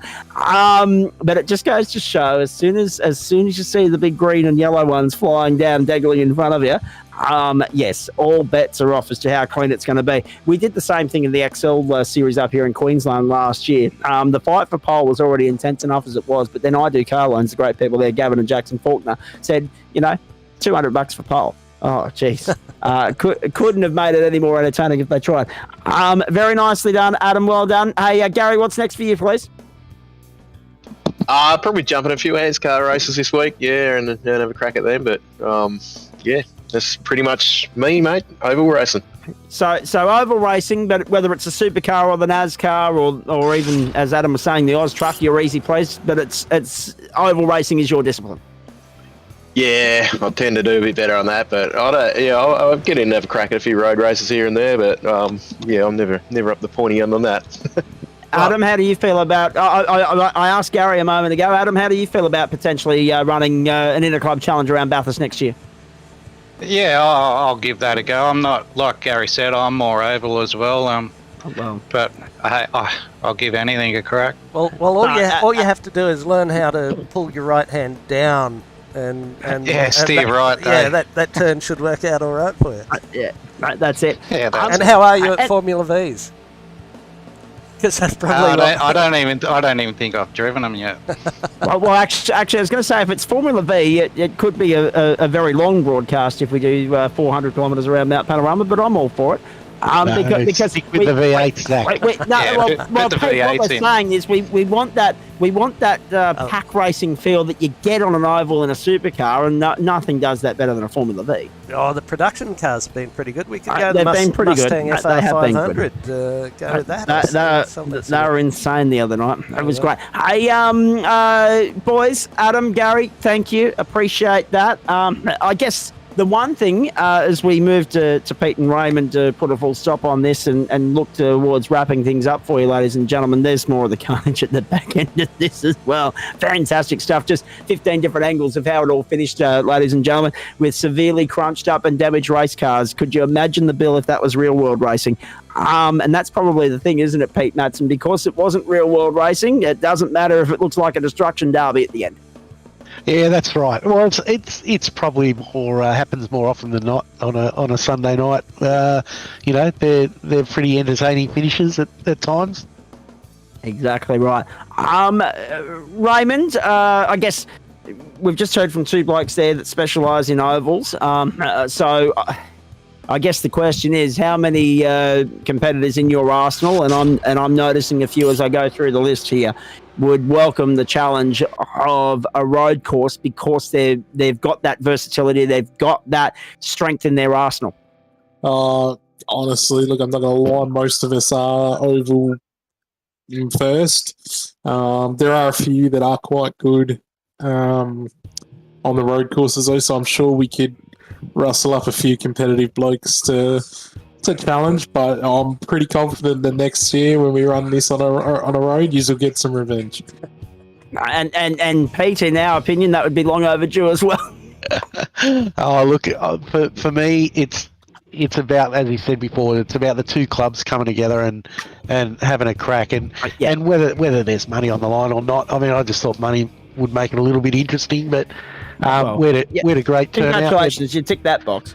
Yeah, we're 23 club members, and they range from rookies to to more senior drivers, and they all enjoyed it. I think apart from the crashes and bashes that they go through, but they still enjoyed it. Pete, I think Lego make a sheep station model. It maybe rather than putting up cash, you just put one of those up for prize. Oh dear, that's funny. Oh, look at it. For what it is, it helps both clubs. Except when we win, club really helps us. helps them at the moment. But, helps us plenty, mate. Yeah, I'm sure we'll it'll stand the test of time anyway. I think if we can mix it up, that'd be good.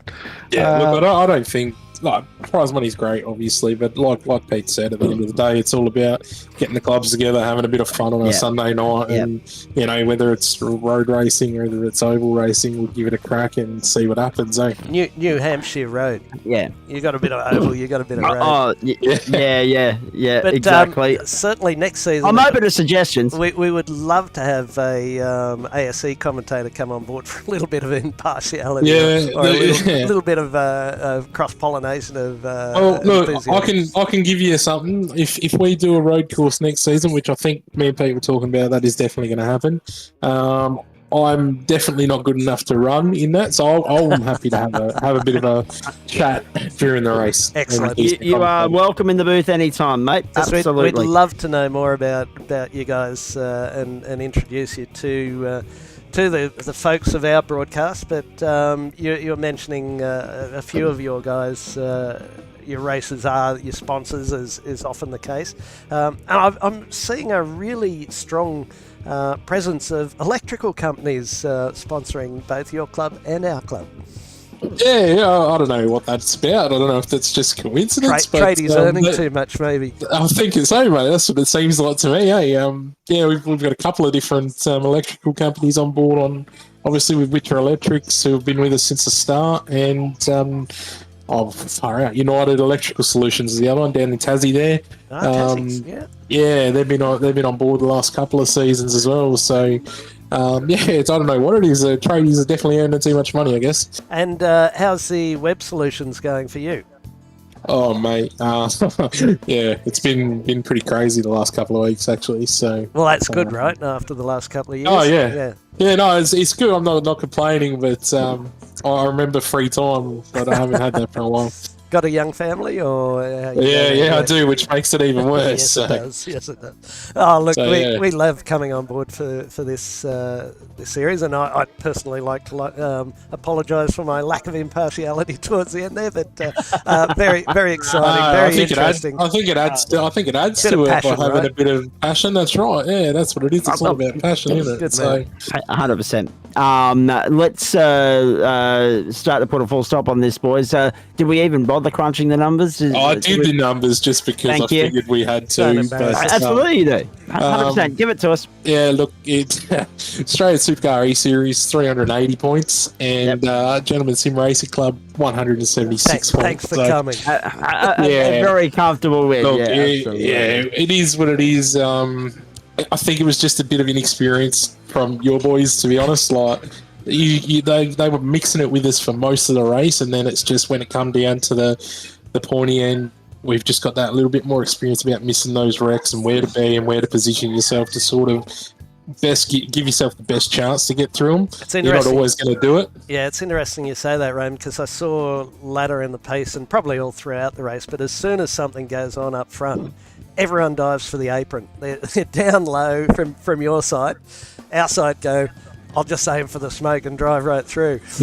That's exactly right. Like, stay high. That's exactly right. Into it. It's all about experience. Like, the more times you're in that situation, the more you're going to learn from it, obviously.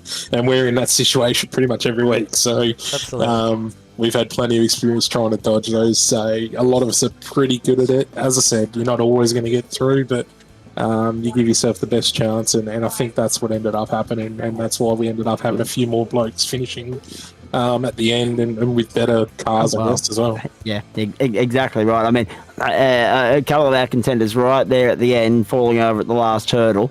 How much assistance Anthony Cuthbertson did or did not receive will be a talking point going forward, but and then of course Dylan Gray trying to squeeze through the gap there that closed up rather sharply, but and then lap traffic pinballing everybody as well. I don't know who the lap traffic was, Grant. Can we find out? It was Adam Johnson. Okay, very nicely done. Good, but to no avail, unfortunately. Yeah, look, he's had a crack for the team to try and get rid of some of our guys. Had a crack to pull everybody up short, but fell short in the process. He's done a good job. He's seen out 5 of them, just not quite good enough. Exactly. It's like going for the spare, it needed to be at the white flag, not the chicken. That's right. It's like trying to get a spare in bowling, isn't it? You got to. That's exactly what it looks. But he's got them all. He's got them all. He's got every one of them. He's picked them all up. He's done really well. Yeah. I love it. Let's. I mean, Pete obviously has said, next year we're taking it to a road course, and I like the idea of doing it year on year and swapping it around, because that adds to the intrigue and the element of excitement and the challenge as well. But in saying all of that, you guys nailed the point there earlier. Pete and Raymond, I'll get your comments on this before we go. Sim racing as a whole in this country is in a very good place at the moment, to the point where both clubs are going from strength to strength. Yep, sure. Hostilities on a racetrack on any given Sunday night for you guys, or any other weeknight for us. It's all about your teammates, but it's every man for himself as far as, yep, we're all club members, but we're all foes out there on the racetrack.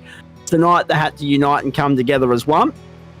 And it's nice that we are in a position where the two series, the two clubs are healthy enough to be able to put this event on a yearly basis.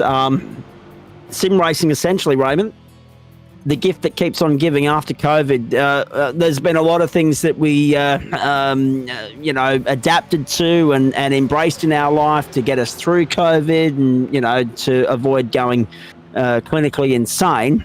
Sim racing was one of those. But of all the things that haven't stuck around after COVID and all the things that have gone back to normal, sim racing has become a new normal, hasn't it? Yeah, it certainly has. Obviously, we saw a spike during COVID of our numbers, and that hasn't really dropped away at all. Like we expected coming into sort of this season, and even sort of the back end of last season when things were sort of pretty much back to normal around the country. We sort of thought some numbers would drop away, but we haven't really experienced that at all. If anything, it's still slightly growing on our end anyway. So it's just fantastic, obviously. More people that want to come run with us on a Sunday night, the better. I think we get sort of 35 most Sundays now, which is sort of unbelievable from where we kicked off at. We're sort of down at like 18, 20. So, I'm pretty wrapped with the group we've got, and they're pretty loyal and they're good racers as well, so it's great. And Raymond, and Peyton, sorry, Zach. You go, Grant. What's the best way of checking out your ASE group? Is it via a web page, via your YouTube channel, or? Yeah, so the best way, most of the information's on our Facebook page, Australasian Supercar eSeries, but we do also have a website, obviously, since that's what I do.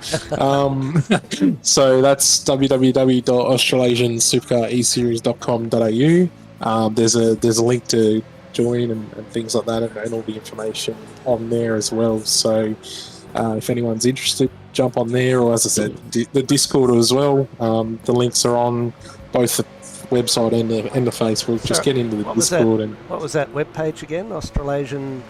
Yeah, www.australasiansupercareseries.com.au. No spaces. So nice, easy one. No spaces. Nice, easy one. Just remember our league name, and you'll be able to get to it. Well, I was going to say we were just running with ASE throughout the course of the night because it just rolled off the tongue easier when we needed to say it quickly. Yeah, definitely is a lot easier to abbreviate it because it's a mouthful if you're trying to say that while you're commentating. So that's you almost about right, is it? Take a breath halfway through. That's it. Well done, Grant. Yeah, Supercar eSeries, you've done it beautifully. I know Antonio over in New York he's one of our regular viewers, and he was going, how often do you guys do Super Speedway? And is it mostly Super Speedway you guys do, or is it all sorts of... so we do... All of our races are on 1.5 mile tracks or longer. I know we're an Australian-based league, but we're still talking miles because... NASCAR. That's what you do. If you're going to race NASCAR tracks, you may as well talk the lingo. Yeah, correct. So inches, miles, balance. It's a little bit difficult because on our team, some of us run in litres, some of us run in gallons. But anyway, that's off the track. We do 1.5 mile tracks, we do all the super speedways as well. But with the way these cars work on these tracks, with the big wings and things like that, pretty much those 1.5 milers turn into super speedways as well. So basically every week you're getting these insane pack finishes. Mostly backwards, wrecks. From what I've heard. I'm not going to lie, there is definitely wrecks. If you're into wrecks, check us out on a Sunday night because... That's it. We've got some. There's always something for the highlight reel. Yeah. Absolutely, mate. Like you're never short of you should some of our races. The finishes are just mental, like completely insane. You're getting 4, 5, even 6 wide at like Talladega and things like that across the line. And I can imagine last lap Zach going off on that. And mate, I've heard Zach commentate a fair few times, and I can only imagine what he'd do at one of our finishes. He might die. I'm worried he might die. Forget to breathe for about 3.5 minutes.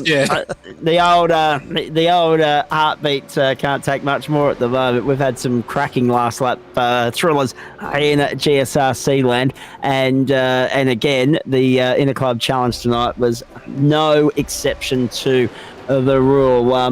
Extraordinary for Adam Malone. He came from well outside the top 10 to win that thing in the final stages there. Incredible. Great stuff. It just goes to show again how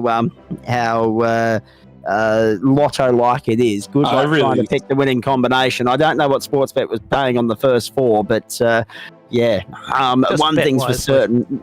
Malone, Wellman, Spencer, Roffey. If you had ASC in your box trifecta or box quadrella, you were going okay.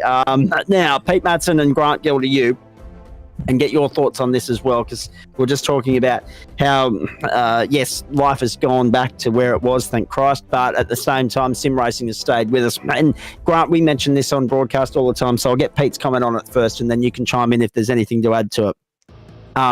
The great thing for us, Pistol, is that the reality of the situation is, yep, life commitments are creeping back in. People are going away on holidays. People are going away on work and business trips. We're not seeing as big a field as we used to across the board, but we are still seeing consistent participation across the board. The numbers might not be as high as they used to be, but the quality of the product is certainly still there, and we get our bang for our buck every Monday and Thursday night. Yeah, absolutely, Zach. And you've got the likes of Motorsports Australia that are wanting to create their own esports series, and so that opens up a whole raft of players that aren't doing it today. So I think we're at the early stages, and it'll just get better and better and better. So. And Grant, anything that you want to add to that?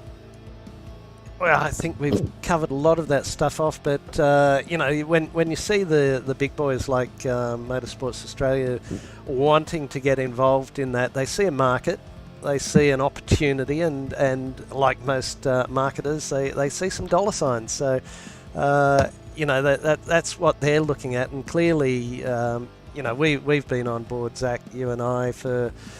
What is it? Two and a bit years? This is season 13 for me, and it's about 25 months that I've been involved now. Yeah, so we were grassroots, just trying to, like you said, trying to not kill your spouses, cure the insanity. Yeah, exactly. and find something, but give ourselves a reason to get up of a morning. Yeah, but as Raymond was saying, I mean, there's a fair bit of investment, financial investment in this stuff. The guys, some of the guys are spending $20,000. I'd hate to think what your rig's worth, Pete Matson. I know you're very passionate about it, but and very passionate about giving back to the sport. But if I've got probably the simplest rig you could have. It's not it's not the G29, but it's Thrustmaster stuck to my desk at home with a VR headset. But once you do that, you buy your iRacing membership, then you pay for all the content, and the emotional investment, priceless, as MasterCard would tell you. But it's something that you've got a fair bit invested in, both financially and personally, and emotionally. That's why people are hanging around and why people love it, because most of us, apart from Parry Anastakis and a few of our other members, can't afford to go real world racing. So this is as close as we get. And I must admit, from a commentary standpoint, it keeps me match fit as well, so I don't complain on that. My voice box will eventually give out and need a complete gearbox change, and that's fine. But it's the community aspect of it as well. I mean, yes, it's difficult to get us all in one room and have that in-person camaraderie, Pete. But there's something to be said about being able to sit here after we get off air and shoot the breeze. Oh, look, absolutely. But, I mean, you only need one win. That win might take you 2 years to get, but, one win makes it all gets you back next time. It's like playing golf, isn't it? You hit one down the middle, you come back for another game. Absolutely. But, hey, look, as we wrap up, I'd just like to say congratulations to Adam and Gary and Greg and Raymond. Again, thanks, for helping put it together. And obviously to everyone involved, thanks for participating. So we obviously don't have a race without the races. Good on you, Pete. If Exactly you start right. putting up bitcoins, then it's all going to go to poop at lap 1, I reckon. All right. There's a Formula 1 race starting in 6 hours and 41 We minutes. better get off then. So that we can get some shut-eye and get up ready for that with the coffee brewing. Let's put a full stop on this. Guys, can't wait to do this on the first Sunday of May next year. It'll be fantastic. It'll be May 5. So if we're locking that in now, the finer details will become known as we edge closer. But it sounds like a road course, and it sounds like we've got, as I said in the call there, boys, we notched up 400-odd kilometres tonight, so we're just got to figure out the equivalent of that, and away we go. Let's make it 300.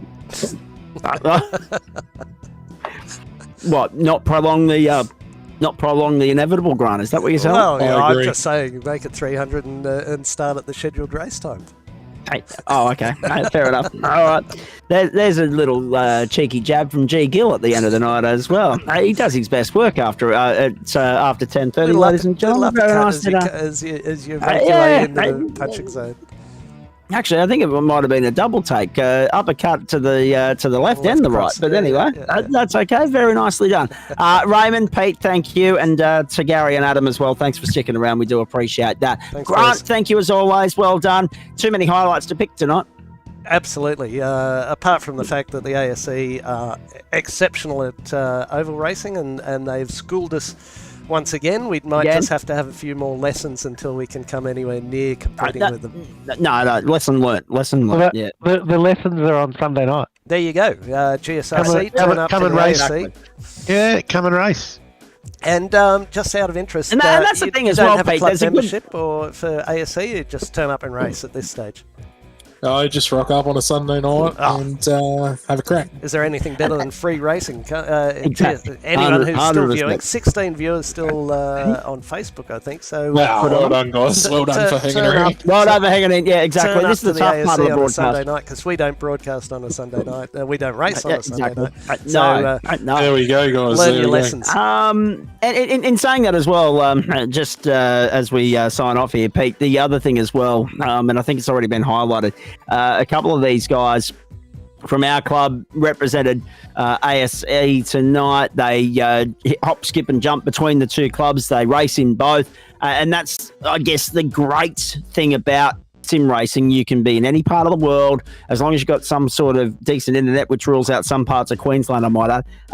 But there's another one for your bingo card, Grant. I just wanted to get that in there. But at the end of the day, Pete, it's one of those things that a few of our guys cross over. They do race in the ASE and vice versa. We've had ASE guys come and race with us. We've had we have our guys go and race in official servers in other clubs. That's the great thing about iRacing. There's no, and clubs in general, there's no exclusivity here. There's no exclusion. If you want to go and race in other clubs, you're more than welcome to do so.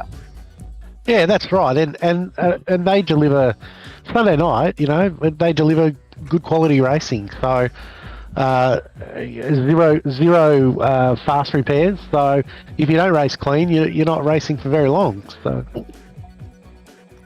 No, exactly right. And that's the downfall of the zero fast repair, but it adds that element of realism to it, because there were 2 caution flags missing tonight, I thought, and also there was probably an incident that should have been red flagged, but iRacing isn't that progressive yet. We'll wait and see how long it takes to get there. Hey, guys, maybe after the rain, Zach.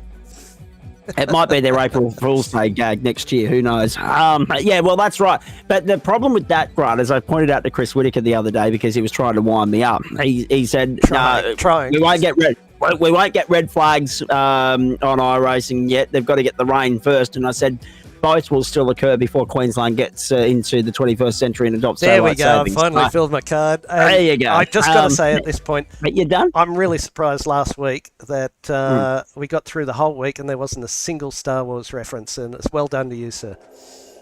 Well, see, this is the thing. Because I'm not one of those types, and that's the cleanest way I can say it, I'm not one of those Star Wars junkies. I didn't even give it a second thought. The news feed was littered with this stuff, and it was like, what the hell are you talking about? May the Force be with you. Yeah. Exactly. Well, the Force was actually with the ASE boys tonight, so it's way too much. Yeah, just a little bit. We might have to hamstring them next year. No, we are going to do that because we're going to challenge them on turning right as well as left. Thanks, guys. Appreciate that. Well done. The ASE boys have done it again. 2 on the trot. They hold bragging rights and sway, and rightly so. Clinical performance in the end there, despite our best efforts to wreck them in the run to the checkered flag. Let's have a look at what's coming your way on the platforms of the Gentlemen's Sim Racing Club. Caught me out a little bit there, but as we wrap things up here. Monday, shall we? Start with Monday night because our GT4, GT3 waste options doubleheader comes your way, and that will be on the Grand Prix circuit of the Nürburgring configuration for GT4. Off to Road America, if you don't mind, for GT3. Make a note of this. It's actually Pro-Am and Am tomorrow night that we're bringing you from 8:30. The broadcast itself from 7:30. Straight after home and away, and looking forward to that immensely. So 7:30 Nürburgring Grand Prix circuit for the GT4s, on then to Road America for 90 minutes. So as if we haven't done enough over bloody time already tonight, we're doing overtime tomorrow night as well with a 90-minute race there, but well worth it because Road America always throws up classic racing. It's one of the great racetracks if you want a grandstand finish in any category. We've seen it so many times in the past. GSRC, GT3, Porsches, Supercars, doesn't matter what we take there. It delivers in spades, and that was proven last week as well with the production cars on the Thursday night. Now, Tuesday night will be, of course, no broadcast up-and-comers. Wednesday night, Formula Ford and V8 Supercars. No broadcast. What it is. Yep. And then, of course, we see our 4th different car in as many weeks and our 4th different country. I think I'm right in saying in as many weeks as well. We're on our way to the Rudskogen Motor Centre. Motor Centre in Norway for the Clio Cup cars. The first 2 times that you'll see them in the production car challenge. Remember, this is week 4 that we're venturing into tomorrow. The first, Toyota 86 and still to come as well in that series for the production car. But first time for the Renault Clio. Yeah, absolutely. First time GSRC looks at the Clio Cup. I'm going to have to buy it. I'm going to have to invoice the club. well, I think we actually we might know the treasurer. We might be able to sort something out there. Well, at least his father. Yes, and it's nice that the Matson family involvement in the club extends beyond the racing as well. On that note, then straight after the production cars, Porsche Cup, Silverstone Grand Prix circuit, back into sprint mode this week, just a 40-minute race there, and the Blackout Electrical Solutions Porsche Cup, and we're looking forward to that immensely. So yes, the 4th different car. Yeah. Oh, it's been fantastic the first 3 weeks of the Porsches, in absence of the Vs, and the production cars as well. Yeah, in absence of the Vs and the TCRs, these guys have really stepped up to the plate. And it's always good to clean the plates occasionally and serve something fresh, which we've done this season, and these guys have been fantastic. And I'm particularly enjoying the throwback to the hark of old for the production cars there, because we used to do this on a Friday night way back when in 2020. Different car, different track every week, and it adds to the challenge. This is car number 4 now, venue number 4. We've got the Toyota 86 coming up next week, and then we go back through those 5 cars again week 6, 7, 8, 9, and 10. So in that order. So 1 and 6, 2 and 7, 3 and 8, 4 and 9, 5 and 10. So that helps you work out which car is in which week if you weren't already aware of that. So yeah, Toyota 86 next week, Renault Clio this week. Be interesting to see how well embraced the Clio is. Friday night? Friday night? Wings and Slicks. Yeah, Wings and Slicks. I haven't. Let's not say much more about that. That's okay. GSRC merch.myshopify.com if you want to get your hands on some of our merch, of course. John Simpson and his crew did a beautiful job of all of that. All the memberships through there as well. Also, as we saw, TGSRC. Let me get rid of that for a moment. race.tgsrci.com will get you to our website, and you can do anything you like there and find out how to join for a season, for a year, just for the Enduro season, which, what a segue. Look at that. Round 4, Sunday, 28th May, 4 hours at Road Atlanta. That's the GT3 Endurance Championship. It's been going really well. We just had the recent one a week or so ago, and going great guns. So all sorts of things offered by the great folk at the Gentlemen's Sim Racing Club. Done and dusted. We are all out of time here on a Sunday night. Hope you enjoyed this special edition of our GSRC and ASE, Australasian Supercar eSeries Interclub Challenge, the second edition thereof. We've had great fun.